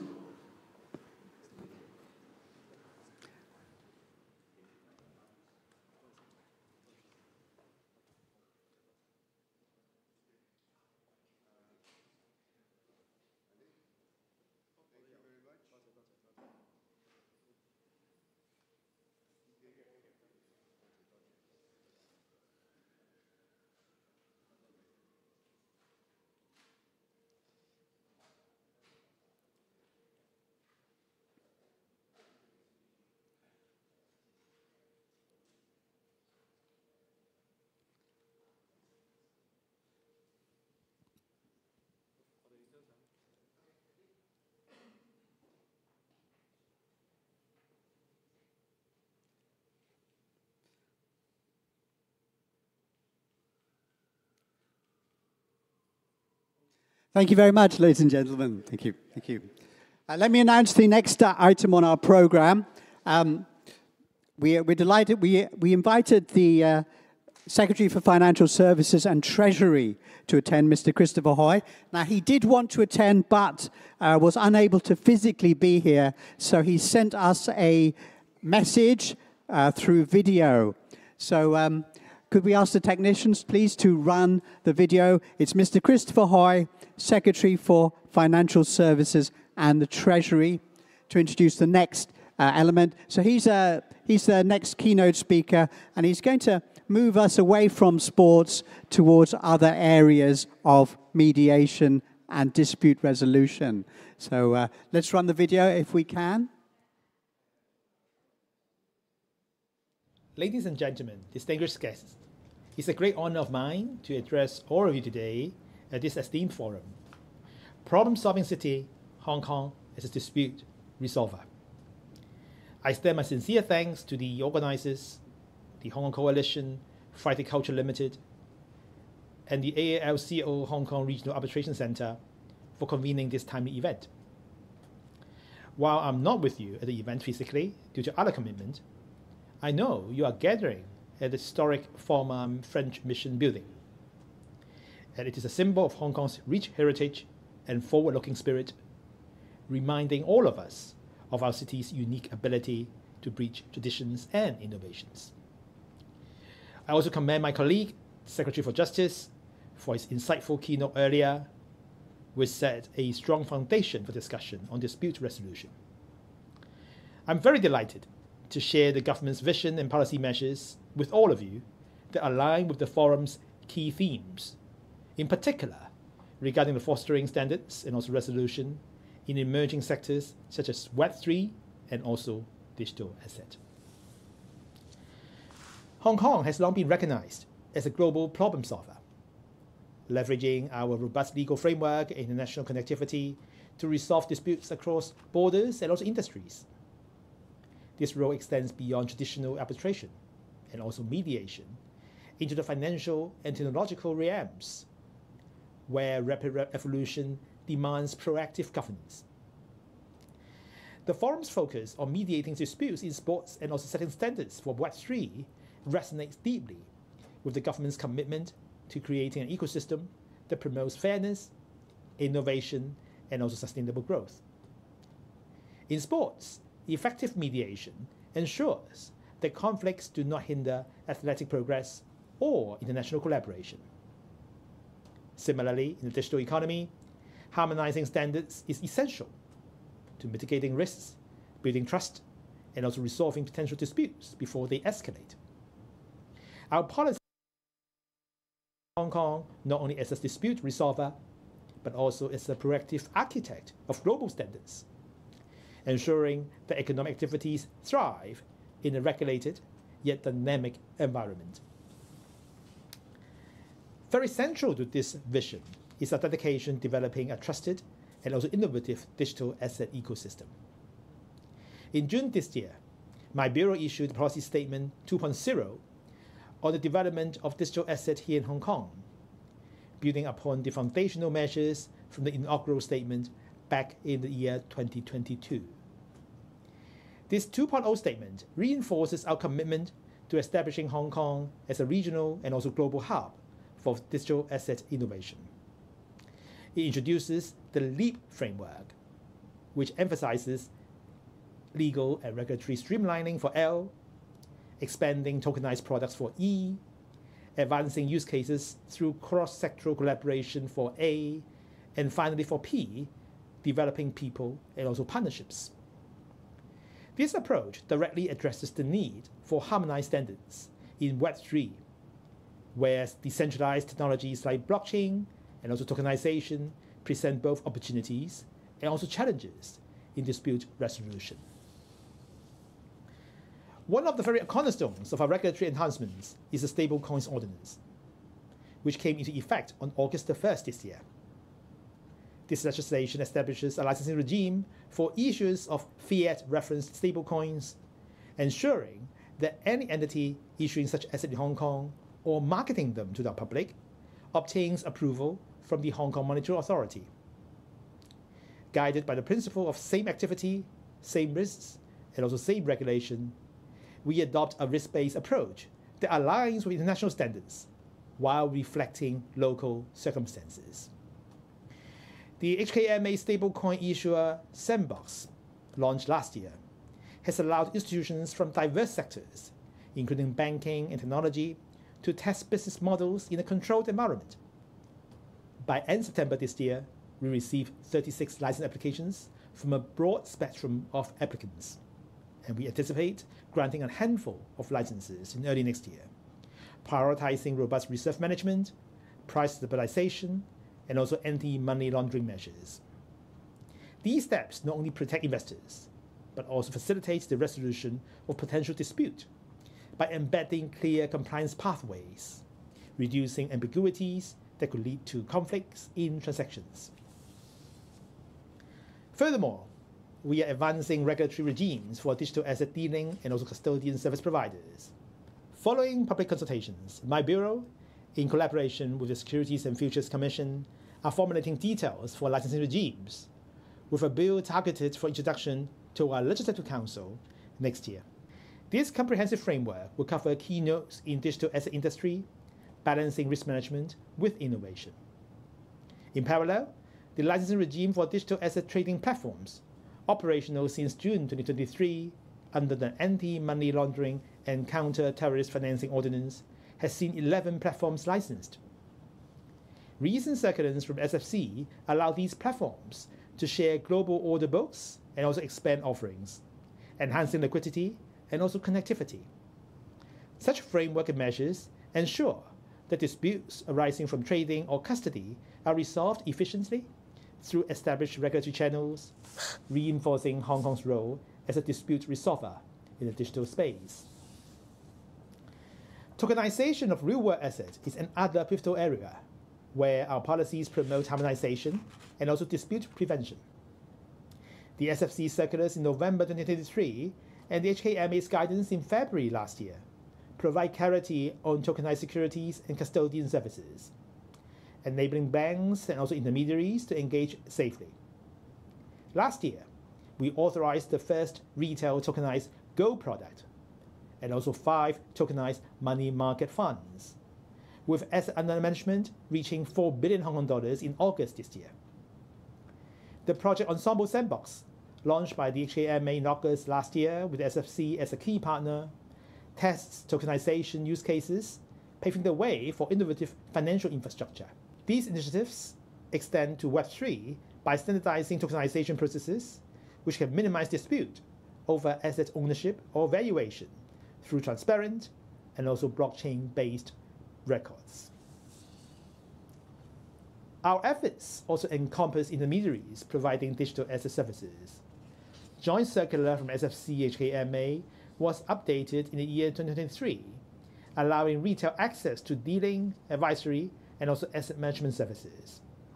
We've pioneered the listing of digital asset futures ETFs in December 2022, spot ETFs in April last year, and an inverse product in July last year. The SFC's Aspire roadmap, announced in February this year, facilitates staking, borrowing, and also lending services with guidance issued to manage risks. All these policies ensure that Web3 participants operate under consistent rules, facilitating mediation and also resolution when issues arise. Beyond digital asset, our broader policies strengthen Hong Kong as an international financial center and our country's global financial gateway, as outlined in the 14th Five-Year Plan. Measures like enhancing stock market competitiveness through the technology enterprises channel, optimizing listing rules, and facilitating overseas listings bolster our platform for resolving financial disputes. Expansions in mutual access schemes, such as Swap Connect enhancements this year, including extended tenors and also increased quotas, deepen connectivity. In green and sustainable finance, the government's sustainable bond program has issued bonds equivalent to 250 billion Hong Kong dollars as of November this year, with innovative tokenized issuances. To conclude, the Hong Kong government's policy measures are meticulously crafted to harmonize standards in Web3 and also digital asset, positioning our city well as a premier dispute resolver. By prioritizing investor protection, regulatory clarity, and also international alignment, we create an environment where innovation flourishes without compromising stability. Together, we can ensure Hong Kong remains a beacon of problem solving in the global arena. Thank you. Okay, thank you very much, Mr. Christopher Hui, Secretary for Financial Services and the Treasury. Okay, now we step into the future, Web 3.0 revolution, the next internet revolution. And may we have a warm welcome, please, for our host, Professor Wit Man Hung, member of the Global Council of the World Summit Internet Awards. Thank you, Professor Hung. Thank you, Nuri. Let me invite my panelists first. First of all, perhaps the longest friend here, right? More than 25 years. The Honorable John Lim, member of the Legislative Council, and also just re-elected. Please. Mr. Joseph Cheng, JP, Under-Secretary for Financial Services and the Treasury of the Hong Kong SAR government. Dr. King Au, Executive Director of Financial Services Development Council. Mr. Evan Au Yeung, Group President of Anywalker Brands. And Mr. Marco Lim, Independent Non-Executive Director for Boya Interactive. Okay, please be seated.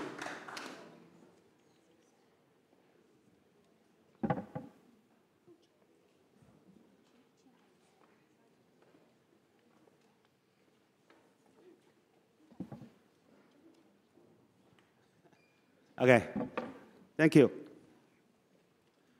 Well, first of all, welcome, and I have to thank Secretary Chris, because he kind of linked up. You know, we have the big topic as Hong Kong is a problem-solving city, but if you look at the subtitle of my panel, it's about setting and harmonizing standards and rules for engagement for Web 3.0. So I have prepared this according to the panel topics. But then I realized, well, we have, the overall, but it's okay. Actually, both Chris and also the Secretary for Justice mentioned. Actually, I remember this is like 4 years ago or 3 years ago, just after the policy statement, I had a casual occasion when I met Chris. And that was where we discussed one of the things we should do in Hong Kong is dispute resolution for Web 3.0. So that's something, and then at that time, a lot of the laws are still being drafted. There was a lot of consultation. It took us, 3 years to arrive where we are. And I think we are still on the way. But to set the scene, the first policy statement that was in, I think it was October, right, 2022. And then, then I met Chris in 2023, I think during one of the Chinese New Year cocktails. And then recently there's a new 2.01. Okay, so how do we see the progress so far? Compared with other jurisdictions that also embrace digital assets, we have the Middle East, we have Singapore.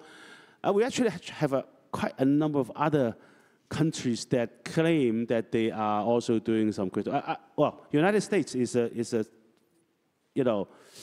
strange one. So let's not talk about that first. But things like Malaysia, the countries like Malaysia, and even some of the Middle Asian countries, we have seen some like stable coin issuers from the mid-Asian countries. So the first question is to Under-Secretary Joseph. How do you see our progress now since 2022, and comparatively with some of the other jurisdictions? What are the strengths of the Hong Kong regime? Sure, thank you, Whitman, and thanks for having me here today. It's my great pleasure. Well, like what Whitman mentioned, since 2022, our Web3 industry has developed very quickly, right? Nowadays, you've seen different type of Web3 products in the market in Hong Kong. We got tokenized funds, tokenized bond, RWA, so on and so forth. indeed, now we have hundreds of Web3 companies already set up in Hong Kong. A lot of those actually came to Hong Kong from other locations as well. And it's not just about the number of companies in Hong Kong, but also the fact that Hong Kong is now being recognized as one of the leading Web3 hub in the world, right? If you look at the conferences being held in Hong Kong, not by the government, right, but by the industry, be that Consensus, Bitcoin Asia, SmartCon, Web3 Festival, each one of those that I mentioned just now, they attract the thousands of participants, if not tens of thousands. So indeed, the vibe has been developed, the ecosystem has been developed here. And indeed, we also lead by example, right? The Hong Kong government, we issued our own NFT back in 2023. And then since then, as Secretary Hui mentioned early on in his speech, now in Hong Kong, we have 11 licensed virtual asset trading platform. And we just passed our stablecoin issuer regulatory regime, which commenced in August this year, expecting the first batch to be, license to be granted early next year. So indeed, we have seen a lot of progress in different areas. Particularly, I would like to deep dive into a couple of items to share with you. One is the fact that given Hong Kong is a leading financial center in Asia, we are an excellent location to bridge traditional finance and Web3 as well. So you'll see that back in 2023, we already launched our first virtual asset futures ETF, right, in Hong Kong. And then in 2024, we became the first jurisdiction in Asia that launched the virtual asset spot ETF as well. So indeed, we're leading by example in terms of connecting or linking traditional finance and Web3. Also, the government ourselves, back in 2023, we was the very first government in the world that launched tokenized government green bond as well. Since then, we've been doing so on an annual basis. And this year, we just launched our third tranche of a government green bond. And there was also the biggest digitalized bond launched in the world as well. So you see that on that path, we have been leading the game. In terms of tokenization, we also offer different types of measures to facilitate that. Secretary mentioned just now about Sandbox Project Ensemble. The other thing we did is last year we launched the digital bond program to provide subsidies for digital bond issuance in Hong Kong. And indeed, in terms of tokenization, we are glad to see that last year, globally, the first retail digital or tokenized gold investment products were launched in Hong Kong as well. So indeed, we keep seeing new product develop in Hong Kong.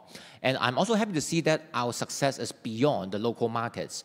Earlier this year, we saw that tokenized fund issued by a Type 9 companies in Hong Kong, they are now on board with the Middle East Wealth Management Network as well, so that our tokenized or digitalized products are now being distributed overseas. So I do see good progress since then.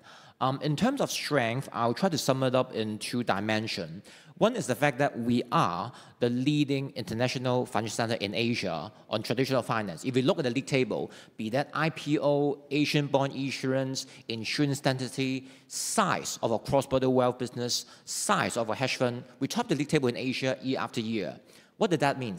That means for fintech companies, for Web3 companies, when they want access to potential investor, when they want access to potential customers, when they want access to potential business partners, this is a place where they got tremendous access. And that's why we see so many fintech and Web3 companies came here to set up, start up, and scale up as well. The other dimension, I would say, is our policy, right? We always pride ourselves with our philosophy that our policies, regulations are transparent and predictable, and also very certain as well. So you would see that when we launch any new policy or regulatory regime, we always go through soft consultation, public consultation, legislative council, panel consultation, first reading, second reading, bills committee, and third reading. What does that mean? That means on one hand, the voices from the industry will be heard. We will consider their view fully.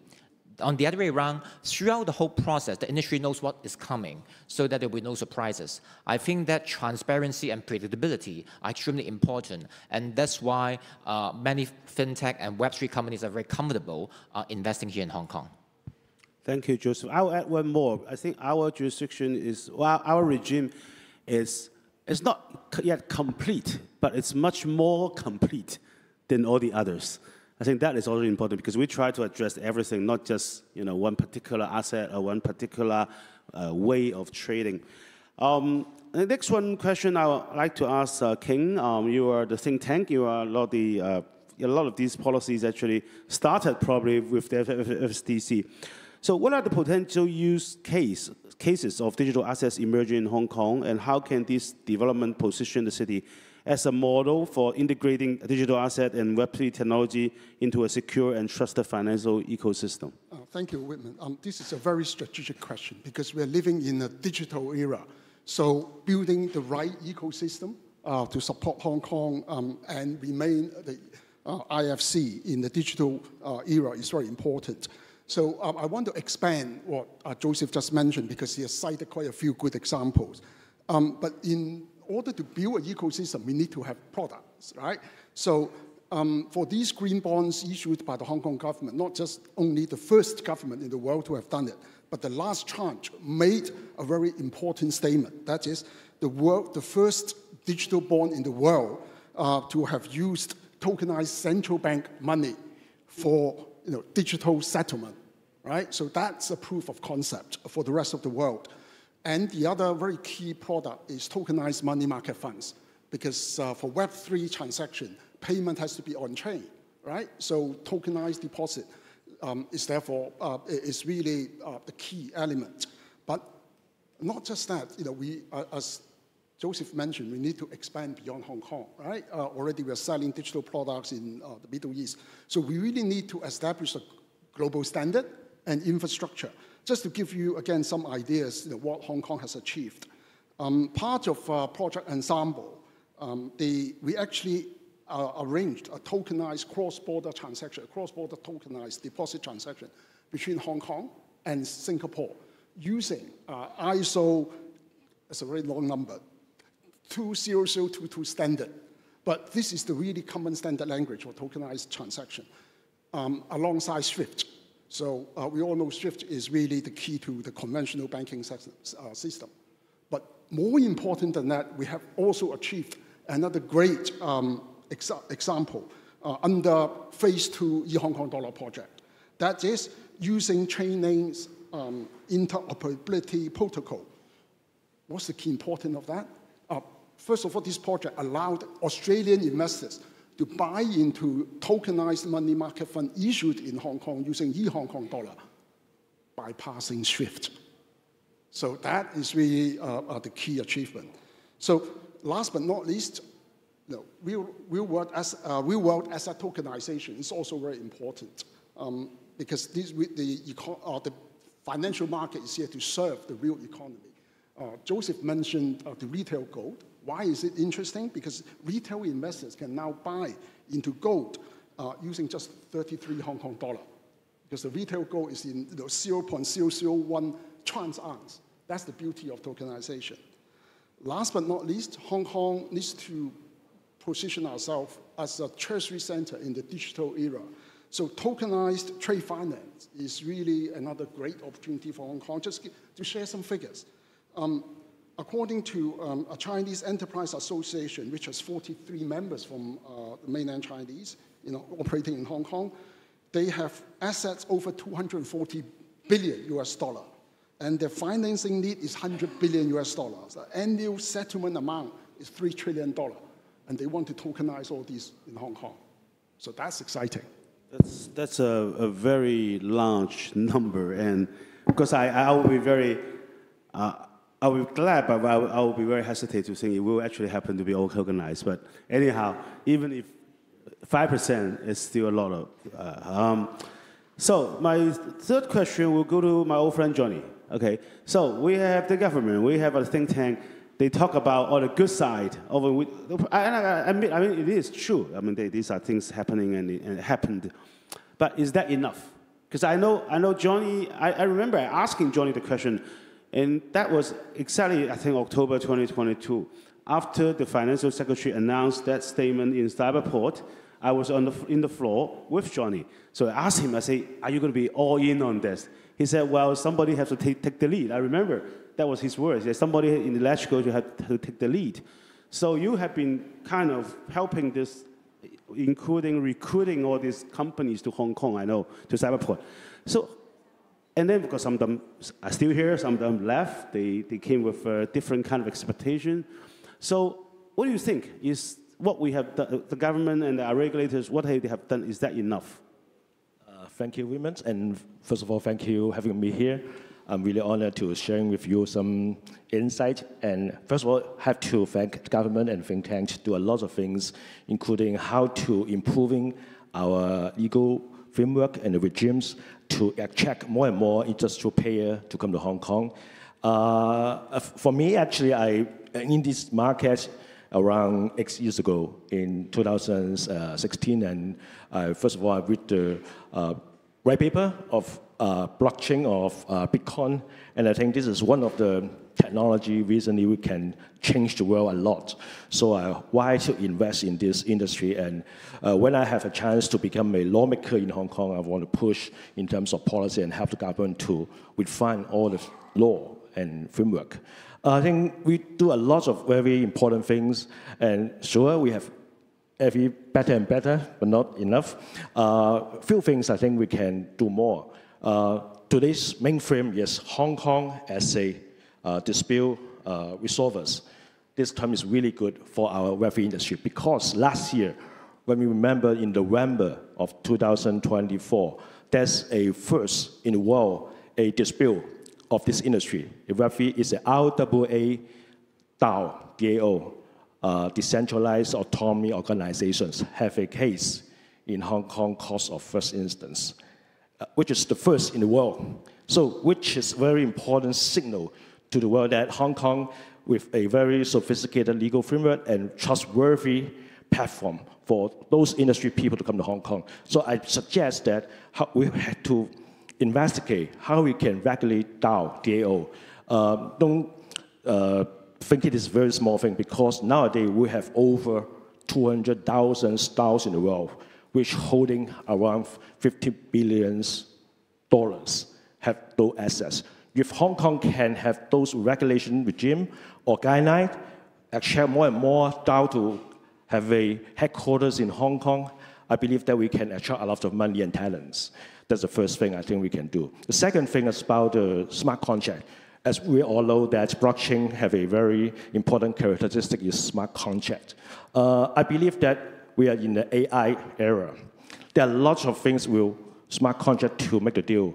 But smart contract have only the execution, the terms, but not all the terms can adopted by our existing contract law. This is a problem, I think. Maybe come more and more disputes. So all those things, we can look into this as well. The second thing. The final thing I want to add around is technical execution level. Because nowadays we know we attract a lot of digital assets companies to come to Hong Kong, but they are not easy to connect with the traditional financial institutes. Like our traditional banking system, they need a lot of AML, KYC. I believe that they have to invest more money in the technology and also talents to stimulate about the how to connect in the digital economy with the traditional economies in this aspect, in order to speed up auto approval or something mandatory process. So I just point out 3 points. Thank you very much. Thank you. Thanks, Johnny. I think it's very important. I mean, all these 3 points, I agree. And I wasn't too much aware of the DAO lawsuit. I think for the smart contract thing, I mean, maybe we need a court case to rule so that there will be a precedence. Because theoretically, smart contract should be auto-executed, but there hasn't been a way where somebody challenged this thing. So if there's a challenge and it's trial in the Hong Kong court, we may create the first precedence in the world, and that will really help Hong Kong. Now, I will go to 2 practitioners, okay? Evan first, okay?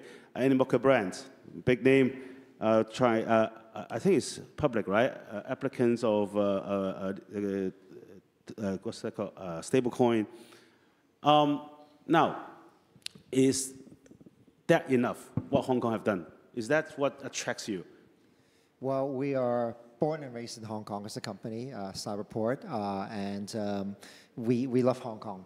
not because we're born and raised here, because of the rule of law here and because of the financial system here. And as we all know, Hong Kong is actually a very well-known financial center with a lot of liquidity, and decentralized finance were the first applications of the blockchain coming with Bitcoin and decentralized finance applications is why the blockchain is useful in the first place. Now with, of course, a lot of applications, a lot of innovation, and of course, due to very, very good work of the government, again, without Joseph Johnny King pushing on the FSDC side at the time, we wouldn't be where we are today, right? Because we have the spirit, the entrepreneurial spirit to do something new. In terms of financial technology, I think Hong Kong has a chance, right? Are we, as per the question of are we doing enough? Well, we are conservative, shall we say, right, as a domicile. And a lot of practitioners will comment that we are very conservative. Now, how do I see it is that, well, we're here because we're conservative, because the rule of law is here, because it's actually very appropriate that we have more to lose and we are a traditional financial center. We have to be very thoughtful, right? But the counterpoint is that there are domiciles, Whitman, you talked about UAE, that's been pushing the envelope on all of this, especially Abu Dhabi. People have heard about Dubai pushing a lot on the virtual asset side, but they are not financial centers per se. So in terms of attracting liquidity over to that domicile, it is easier to attract the native flows and the talent there, and they have amalgamated some talent hub there. That's our threat in terms of UAE. Now, if you look at US is much more of a threat now under President Trump. He's obviously has other, shall we say, maybe interests, right, or incentives to make sure that this works very well.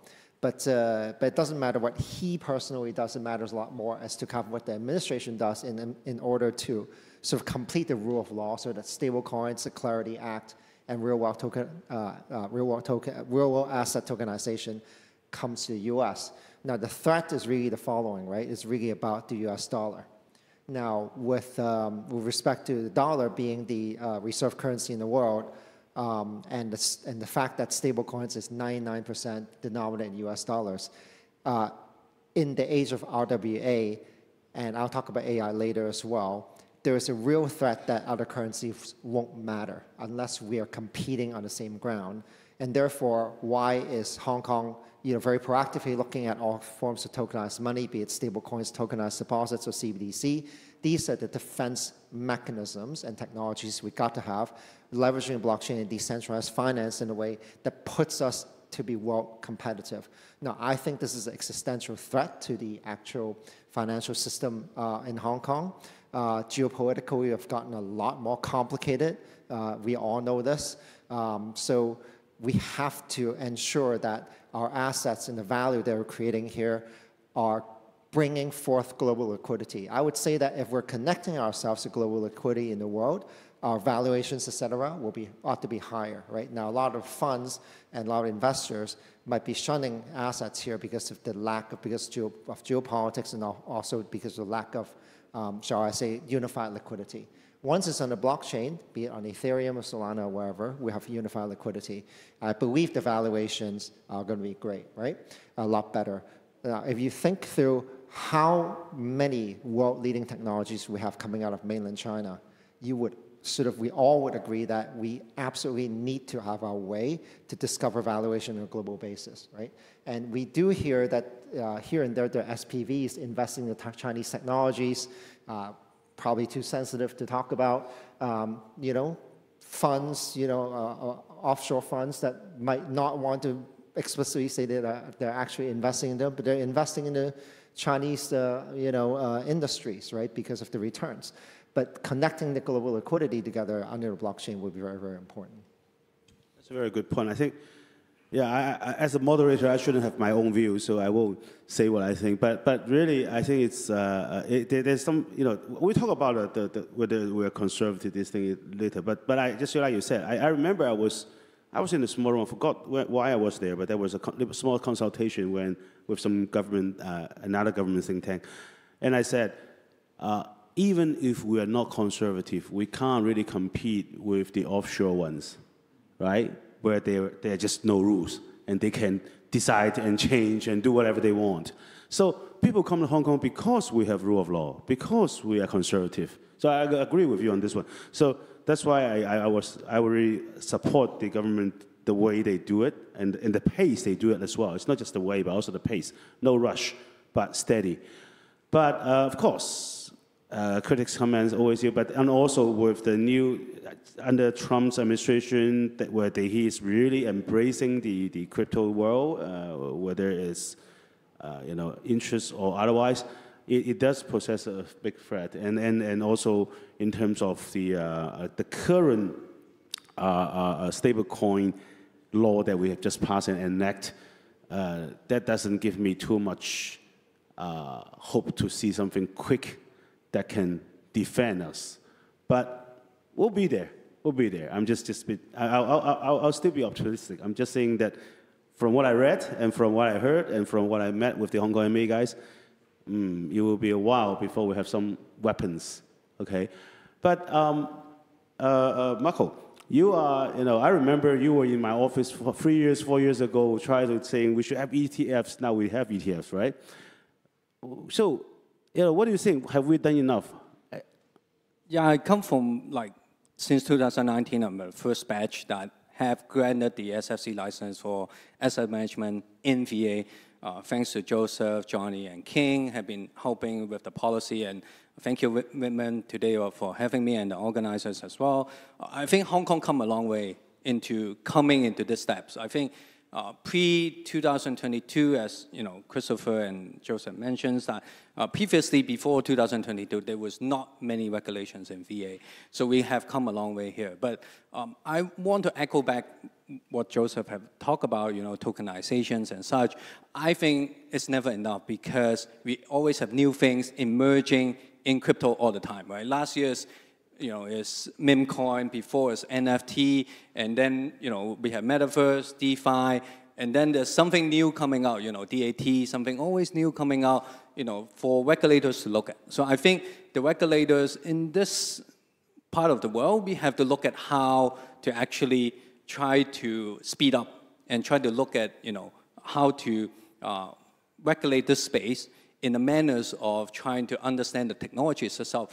I'm trying to always educate, my peers and my colleagues as well, that we don't see digital asset as an asset, although we label them digital assets. I see it as a blockchain technologies, as a technology. Why is we call it technology? Why is tokenization important? Is when we look at it, it allows us to lower the transaction cost. We have to go back to the fundamental, why we wanted blockchain at the first place, right? We wanted this to be speedy, less cost in transacting, and then at the same time, we want to have regulations as well, decentralized, much more decentralized, as Johnny mentioned in the DAO, that, better governance as well. So, but our rules or our legal framework in Hong Kong or globally at the moment, even in United States, is not built for that. 100 years ago, our common law is not even have been recognizing, okay, how to, if we want to regulate an asset, that's easy. But we want to regulate something which is evolving or emerging all the time, that's very difficult, right? So what we're trying to do is, I think the regulations have to keep on keeping up and catching up on how to regulate these things, including DAO, decentralized finance, which we haven't talked about yet, right? I think this is a brand new topic for regulators or even government policy to how to address these things. So I think, is it enough? I don't think it will be ever enough to just set a one-stop policy, which is, I think, looking at the financial market, right? It's quite easy. If it's asset, options, equity, it's there. It's not evolving. It's not changing. But given, Web3 AI technologies evolving all the time, we have to catch up to the regulations. And we have mentioned Middle East doing some panels, and I echo to Evan as well that, Middle East, speeding up is because they come from no framework. They are easier to set the framework, where Hong Kong, coming from international finance centers, which we do have some burdens, right? We cannot just forgo all the old regulations and say, hey, we're going to set this new regulations. But I just come back from Middle East. You know, I got the privilege 2 years ago going to Middle East with King, and then this year the ADGM, which is Abu Dhabi Global Markets, invited me to attend their financial week this year. And the first thing when I talked to some of the people, it's like, hey, can we do dual listing with Hong Kong on some of the Outer Bay projects? Just because Hong Kong regulations, they see it as a tier 1 regulators, not only a tier 1 globally, but they see that we practice the same common law ground that we can actually communicate with the ADGM, you know, license and some of the practitioners over there. So all of a sudden, I don't need to explain myself on how my legal framework works. When I go there, I say, hey, can we do some kind of dual listing on Outer Bay or maybe ETF, looking forward into that. That's potentially how I think Hong Kong, being the super connector, going out there can actually work. So I think the rules, regulations are here to support us, hopefully, going forward, to actually allow us to communicate or try to bridge the entire world easier and better. Talking about connecting Hong Kong as the super connector, there's two connections here I see. One is really, when we just talk about assets and liquidity, I think one thing, I mean, liquidity, I'm sure the biggest liquidity is in the West, okay, because they owe money, especially Europe. Okay, when people cannot imagine some of this liquidity that they have. But then, in terms of assets, not assets as this, you know, historical building, but assets that are generating income and growing is coming from China. All these new technology companies, all this new development, all these kind of carbon neutrality projects, all these things, they are actually assets. And also from Belt and Road. Okay, because if you look at the West, they're not really building. They have a lot of assets, but they're not building new ones. Okay, at least not as fast as what the others. So this connection is between, you know, Hong Kong, between the world and the Chinese mainland assets, where they so far they do not allow any Web3 kind of thing.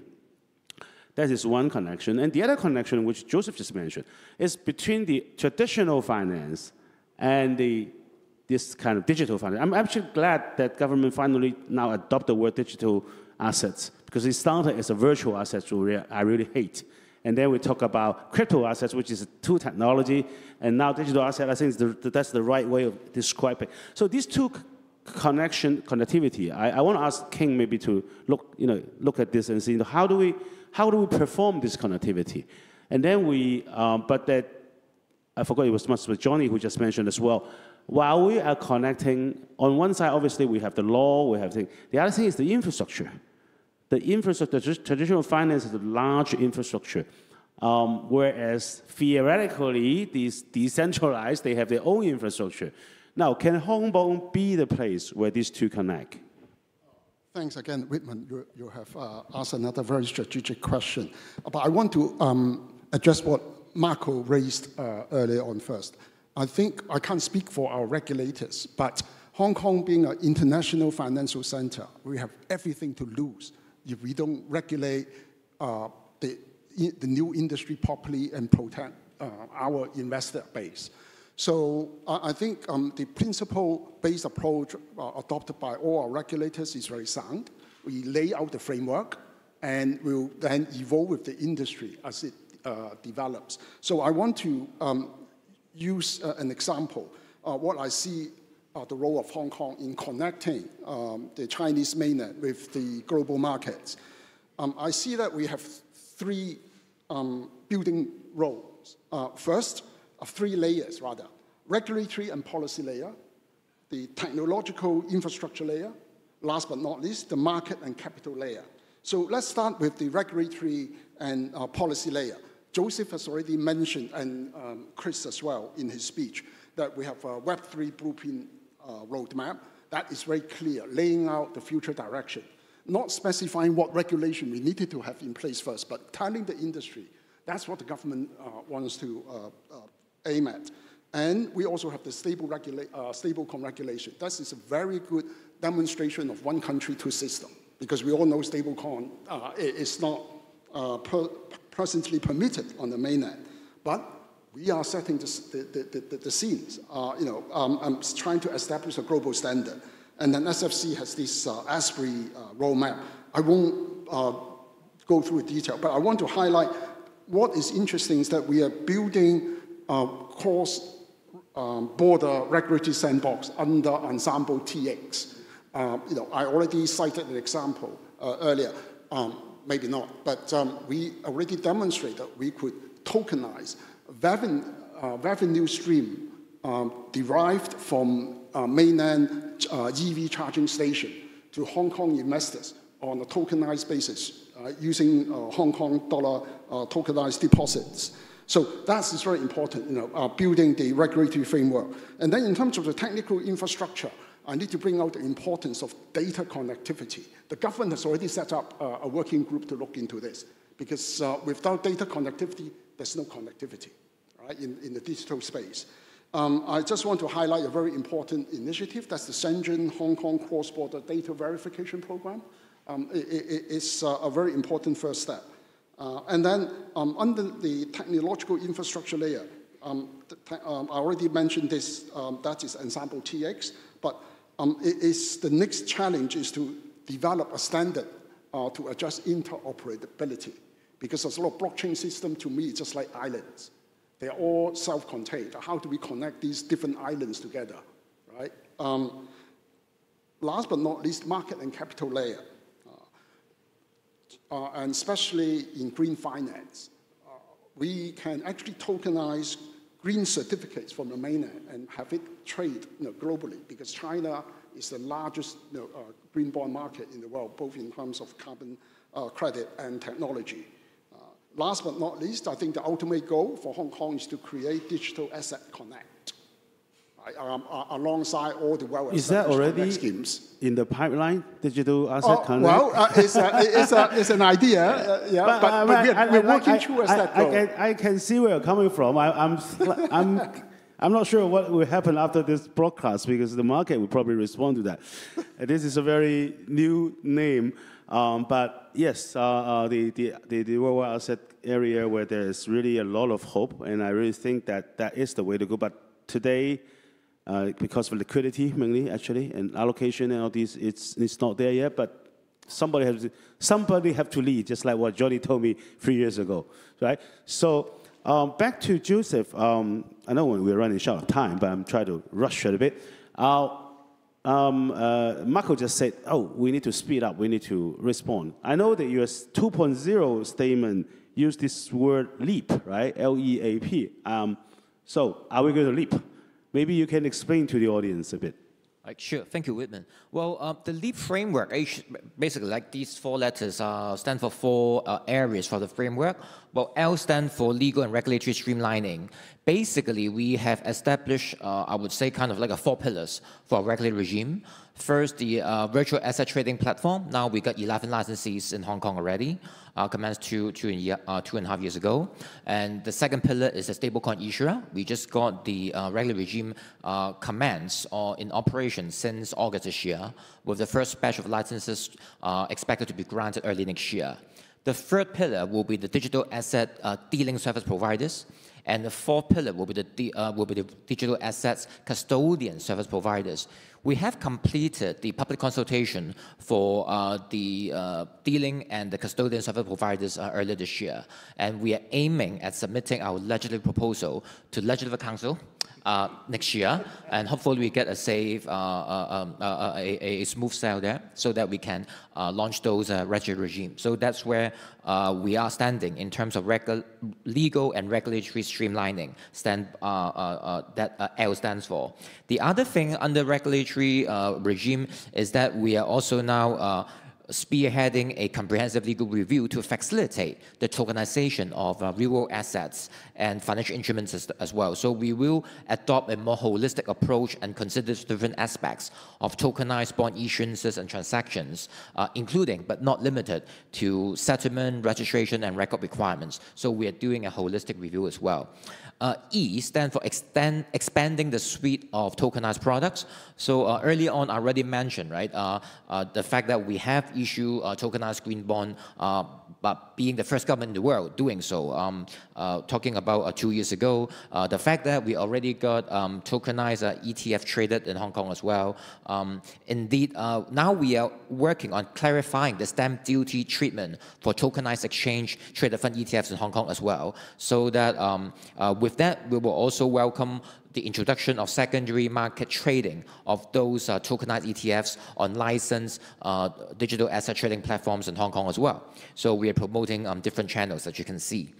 The other thing about tokenization, kind of similar to what King mentioned, is that we will promote a broader range of tokenization of assets, demonstrating the versatility of our sector, such as precious metals, non-ferrous metals, and renewable energy, such as solar panels, EV chargers, so on and so forth. A stands for advancing use cases and cross-sectoral collaboration. So we would work with our regulators and law enforcement agency to promote development of digital asset infrastructures, and also to demonstrate the support and to take the lead. We welcome proposal from market participants on how we may test the usage of licensed stablecoins in the future as well. One thing I would like to mention on that effort is that the Cyberport this year has already launched the blockchain and digital asset pilot subsidy scheme, so that we can facilitate the development and testing of high-impact blockchain and Web3 applications that can serve as benchmark for future use cases. And indeed, now 9 projects have already been approved under that scheme, so that we can create opportunities to test and validate these blockchain or Web3 applications. The last letter P stands for people and partnership development. So we'll continue to strengthen talent development, and also we will continue to promote Hong Kong as a center of excellence in terms of digital asset knowledge sharing and international cooperation, including joint research initiatives and global regulatory collaboration as well. So this is the LEAP framework that stands for. I want to go back to something that I mentioned early on, right? I think some speakers mentioned about other jurisdiction, and at the outset, right, I mentioned that one of our strengths is that our policies, regulations are transparent, certain, and predictable. That's really key because other speakers mentioned that over the last few years, right, there are different situations, some ups and downs in the industry, FTX, crypto winter, and so forth. Some other jurisdictions, I won't name who they are, right? They may stop for 1 or 2 years and then they restart again. That inconsistency, and that's what business people do not want to see. But Hong Kong, we make it very clear, our role is that we embrace digital asset by our first policy statement back in 2022. We stated very clearly that we believe digital asset is an asset class here to stay, and that's why we apply the same activity, same risk, same rule principle. So we are extremely consistent, and I think that's very important and what makes Hong Kong stands out. And our goal is very simple, right? We want to develop a responsible and sustainable development of digital assets, and this is the path of Hong Kong. I really like what Joseph said, and this links back to our title as well. If you want to be a problem resolution center, you need to be consistent, right? You can't change your mind when something happened and, oh, sorry, we won't do that anymore. I mean, yes, I'm not a participant in this digital asset thing, but I've been a very close observer for the past 5 years for personal and academic interests. So I can see that, and I really appreciate it. I think the consistency, okay? We may be not the first, but we persist, and we are consistent, okay? Time's running up, so I want each of you, maybe starting from Evan, give 1 minute to focus, okay? So a year from now, what do you see will happen in this area, okay? The digital asset, digital arena, also in terms both of business and regulatory. Okay, so I believe Hong Kong will go after the RWA space in a very intense way, and I think we need to do that to be competitive. BCG, I think, predicted about 53% growth per annum for the next 10 years because of this is a $400 trillion market, right? That will go on chain. There are a lot of assets available here. It'll be very interesting. I believe the regulatory regime will be more robust. Hopefully, more of the regulations will come in. One thing I do want to mention is that we can be conservative, but you also have to be objective-oriented. 以結果為目標. I think that's very, very important because we don't have liquidity right now. We will bring that in. And the other thing that we should do well on is sort of like targeting specific technologies. We know that zero knowledge proof technologies will actually enable decentralized finance. If you want to bring that liquidity here, this should be a domicile to do it. And worldwide, there is nothing on zero knowledge proof technologies legally that would recognize sort of that as a KYC. Yeah, I was just going to say, I mean, that's obviously something really, really, I would say, pioneering to recognize that as a KYC tool. But I don't disagree. That's really something that will be very interesting. Johnny. I need not 1 minute and 30 seconds. I'm extremely optimistic. I believe our country, one country, two system, believe Hong Kong, we have the best system, and then I believe the Web3 will be the future. Thank you. Joseph? Well, on one hand, I expect that we will bear fruits from our measures launched over the last couple of years, be that the progress made on the regulatory regime, be that the products developed or driven by our different measures, such as the Ensemble Sandbox, such as the subsidy scheme on blockchain and digital asset I mentioned early on. So what will lead is, I think, hopefully 3 things, right? A, we will see more volume, more products being done here. Secondly, we'll see more landmark deals being done here. There are more precedent to be set by Hong Kong for Asia or maybe in the world as well, in terms of new product development here. Then thirdly, I expect our ecosystem will go even more vibrant and bigger from where we are today. King? Well, I expect much faster institutional adoption because the pressure is on us. US is talking about 24/5 or even 24/7 round-the-clock trading. Current infrastructure can't support that. So we need to move to the blockchain world. So looking forward, I believe Hong Kong has every chance to become really the digital asset superconnector. Yeah, I echo to King. I think 24 hours trading for RWA with stable coins being issued in Hong Kong next year. That complete ecosystem with OTC trading regimes that is coming up. Also custodian, bank will be involving. So institutional, we all see Standard Charters, HSBC, who are putting their centers for custodian in Hong Kong as well. So I think that's a big thing. I think being the super connector, I still believe Hong Kong can actually do a lot of business, cross-border business with UAE.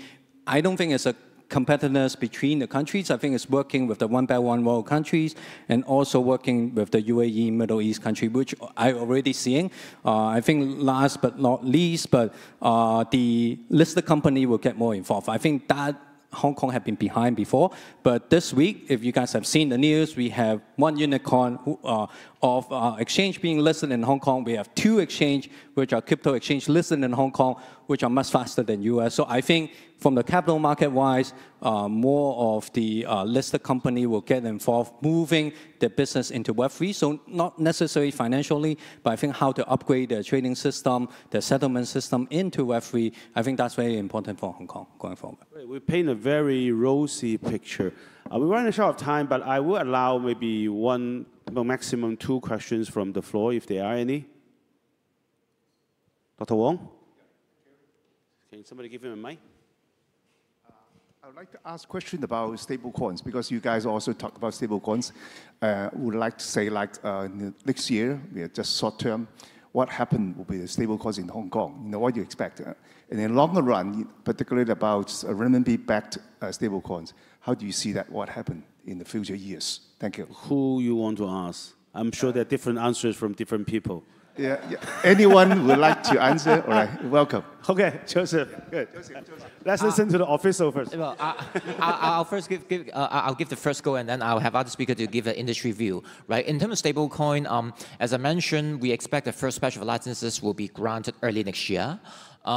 We don't expect too many licenses, probably a handful, few. Right. The reason is from our standpoint, there are 3 main criteria one has to meet, right? One is that, after all, is a financial instrument in a way, right? So in terms of KYC, in terms of AML, counter financing of terrorists, a lot of traditional financial requirement, right, or regulations will be also expected on the licenses as well. So this applicant has to be very knowledgeable, have to be capable of meeting these basic requirements. us as a financial institutions. The other dimension is technology, right? After all, it's digital assets. So in terms of cybersecurity, so on and so forth, it is a very high level of requirement as well.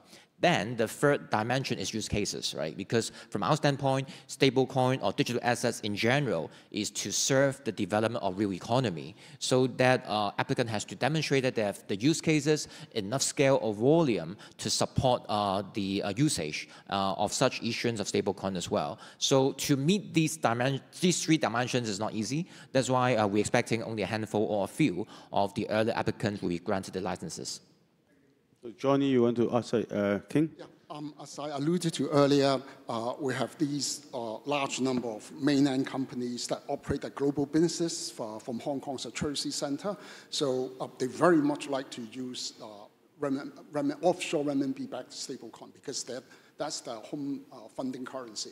So I think that there definitely should be a lot of exciting development on that front. Johnny, you want to give the unofficial answer? Okay, we all listen about the official answer.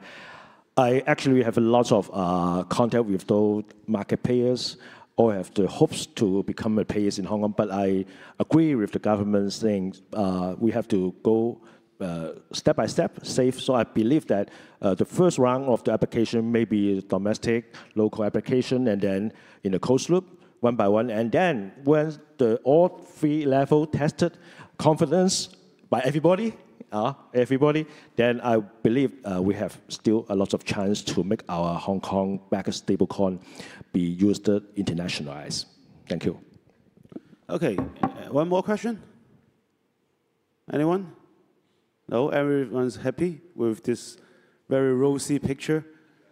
Oh, well, I mean, I'm actually very glad I was given the chance to moderate this session. This is really interesting, and this is cutting edge, quite frankly. A lot of these things, this RWA Connect will be something I'm really forward to, and I really think. But my suggestion to the government is we should not be just a super connector.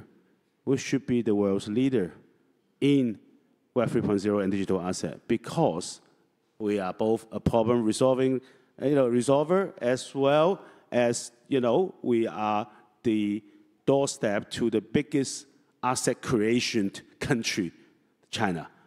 Okay? The only thing is that we need to somehow work out a deal with the old world in both the connectivity and the liquidity.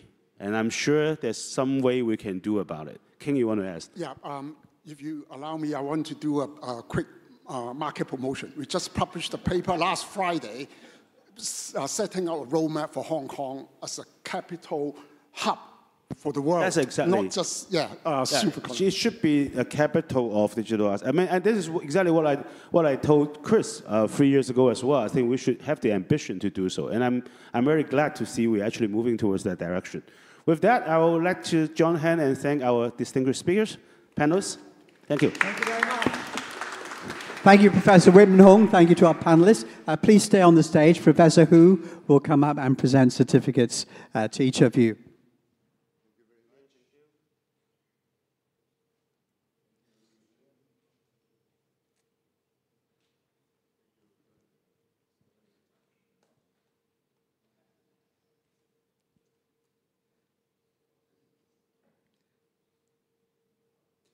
And as the final group photo for today is taken, let me just say a word about the last item on our agenda today.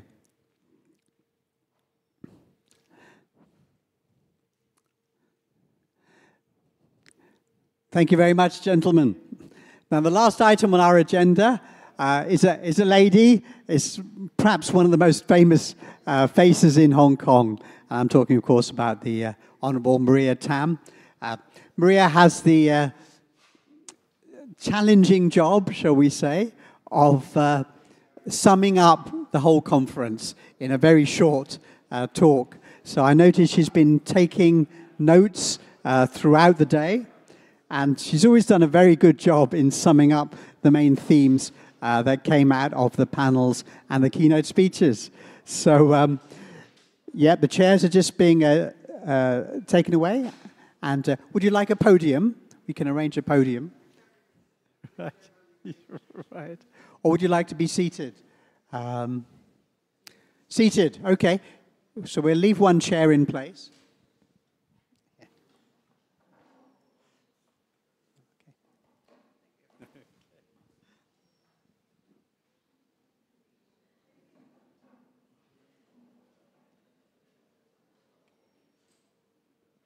Distinguished guests, good afternoon. It is my great honor to deliver the closing remarks on behalf of the organizers for this forum titled Problem-Solving City, Hong Kong as a Dispute Resolver.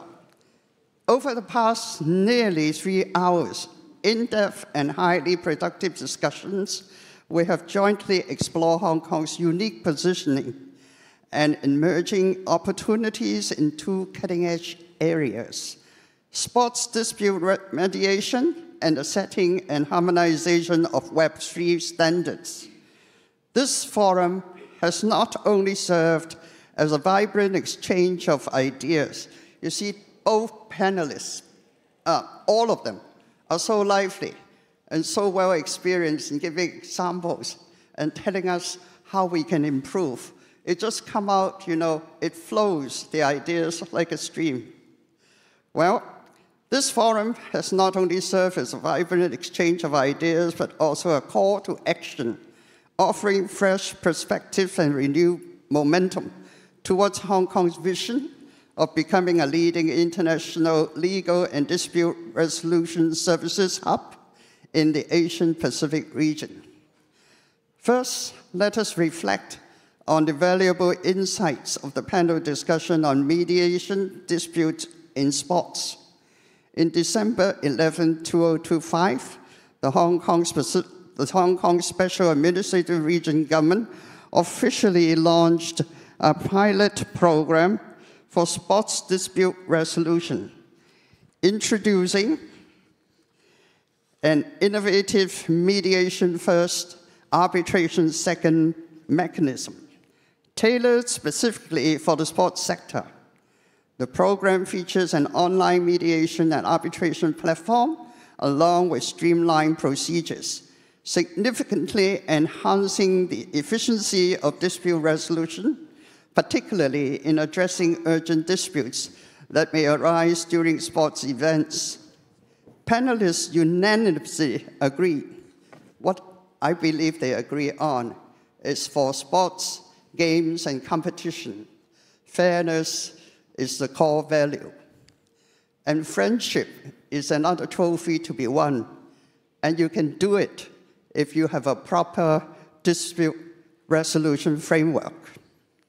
So I think the panelists agree on that. Resolving sports-related dispute demands both professional expertise and procedural flexibility. With its common law tradition, bilingual legal environment, and strong ties to international sports arbitration bodies, Hong Kong is exceptionally well positioned to emerge as a global center for sports dispute resolution. Turning to the second panel, setting and harmonizing standards for Web3. We witnessed Hong Kong's pioneering leadership in standard setting for the Web3 ecosystem. Since its establishment in 2024, the Hong Kong Web3 Standardization Association has brought together nearly 30 member organizations and collaborated with hundreds of industry experts. To date, the association has completed 2 research reports, issued 3 consortium standards, initiated 4 international standards, and launched the world's first real-world asset RWA registration platform, all covering critical domains such as stablecoins. We just mentioned that. RWAS, DePIN, and DeFi. This achievement marked a strategic shift for Hong Kong, from being a regulator to becoming a rule setter, driven by a 4-dimensional approach: regulation first, standard-led, technology-enabled, and innovation-driven, thereby fostering an efficient, robust, and agile regulatory framework. Hong Kong's identity as a problem-solving city is rooted in its unique institutional arrangement under one country, two systems, and its international diversity. On one hand, Hong Kong is an inseparable part of China, benefiting from access to the vast mainland market of 1.3 billion people. And as Professor Wyman Hong says, China is a huge market. On the other, with the nation's support, Hong Kong maintains its independent common law system and judiciary, the only common law jurisdiction where both Chinese and English hold equal legal status. This dual character positions Hong Kong as a vital bridge between the mainland and international markets, enabling it to play a pivotal role as a center for legal services and international commercial dispute resolution. In the fields of sports dispute mediation, Hong Kong's innovative practices are evidenced in three key dimensions. First, scientifically designed institutional frameworks, optimizing process through the mediation first, arbitration second model to enhance efficiency. Second, forward-looking technological enablement, leveraging digital platforms to drive the digital transformation of dispute resolution. And third, openness to international collaboration, establishing cooperative mechanisms with global sports arbitration institutions to jointly advance the sports dispute resolution ecosystem. Similarly, Hong Kong's breakthrough in Web3 standard harmonization are equally impressive. The Honorable Joseph Chan told us where Hong Kong's strength lies, and then the Honorable Johnny Ng and the other speakers told us that Australian institutions are prepared to use Hong Kong, and China is a real plus for Hong Kong's future development in this area. And there's a consensus somehow. The panelists came to a consensus that we should focus on perfecting the regulatory system in Hong Kong so that it's both agile, adequate, and as the Secretary says, certain. It's got certainty, transparency, and credibility. Oh, sorry, and predictability. So I believe that is the thing we really have to work on, whether the executive or the legislature and the community. I think first, internationalization of technical standards through partnership with global bodies like the IEEE Computer Society's blockchain and Distributed Ledger Technology Standards Committee, advancing Hong Kong developed standard towards global adoption. Second, innovative regulatory frameworks such as the implementation of the Stablecoin Ordinance and the VASP licensing regime, which provides clear and predictable rules for digital asset development. Third, an inclusive ecosystem amplified by infrastructures like the RWA registration platform, fostering an open, collaborative, and innovative Web3 environment. The path towards establishing Hong Kong as an international legal and dispute resolution service hub in the Asian Pacific hinges on synergistic efforts between the central government and the Hong Kong SAR, as well as Hong Kong's active participation in national initiatives such as the Belt and Road Initiative and the Guangdong, Hong Kong, Macau Greater Bay Area Development.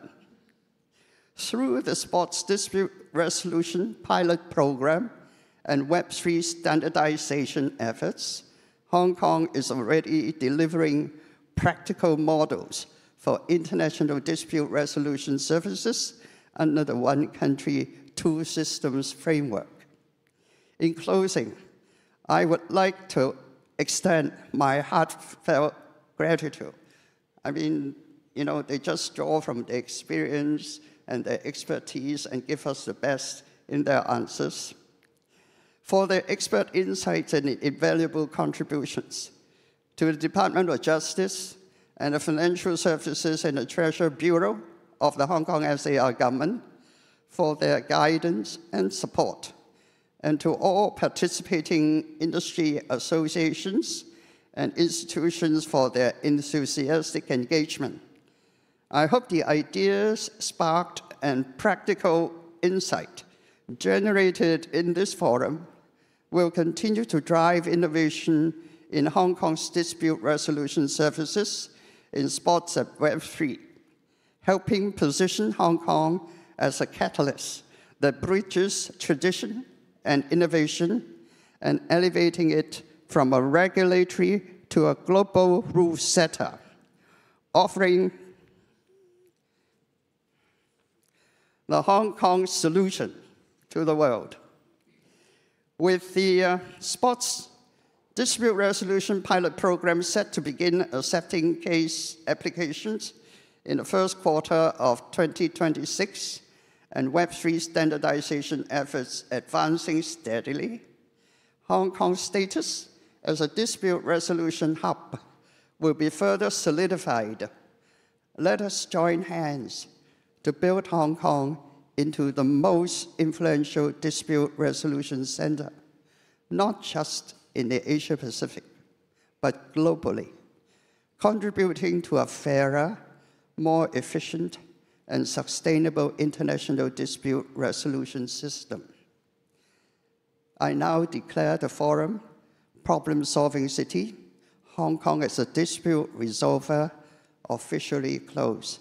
Thank all the speakers and everyone in the audience. Thank you very much. Thank you very much. Thank you, Mrs. Tam. That was excellent. I'm very impressed how you managed to sum up all those things in so many details. So remember, now we can train as sports dispute mediators and invest in stable coins. That's the message, right? That's wonderful. Okay, so our event is officially closed. I just want to say a big thank you to everybody who came. Thank you to all the staff. Thank you to the audience for watching on several internet sites. It's been broadcast live. And thank you to the hard workers behind the scenes. I just want to highlight two names. Eric Jung, who did all the technical stuff and the broadcasting and fantastic teams of people. And Isabel Ao Young, who organized all the speakers and the panelists. Two amazing people. Can we please give those two a big round of applause? Thank you. So I declare the event over. Would sponsors and Professor Hu please stay behind for a couple of minutes for an internal thank you session? But others can depart if they wish to. Thank you. Okay, Professor Hu, could you come up? I'm just going to ask a couple of the sponsors and the Friday people to come up. Jeannie Hu, please come up. And Whitman Hung, please come up.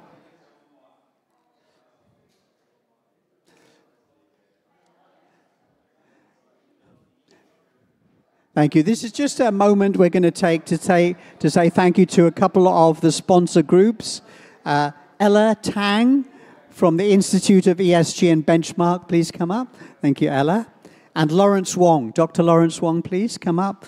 Lawrence Wong is Non-Executive Director of the Asia Independent Non-Executive Director Association and the Hong Kong Independent Non-Executive Director Association.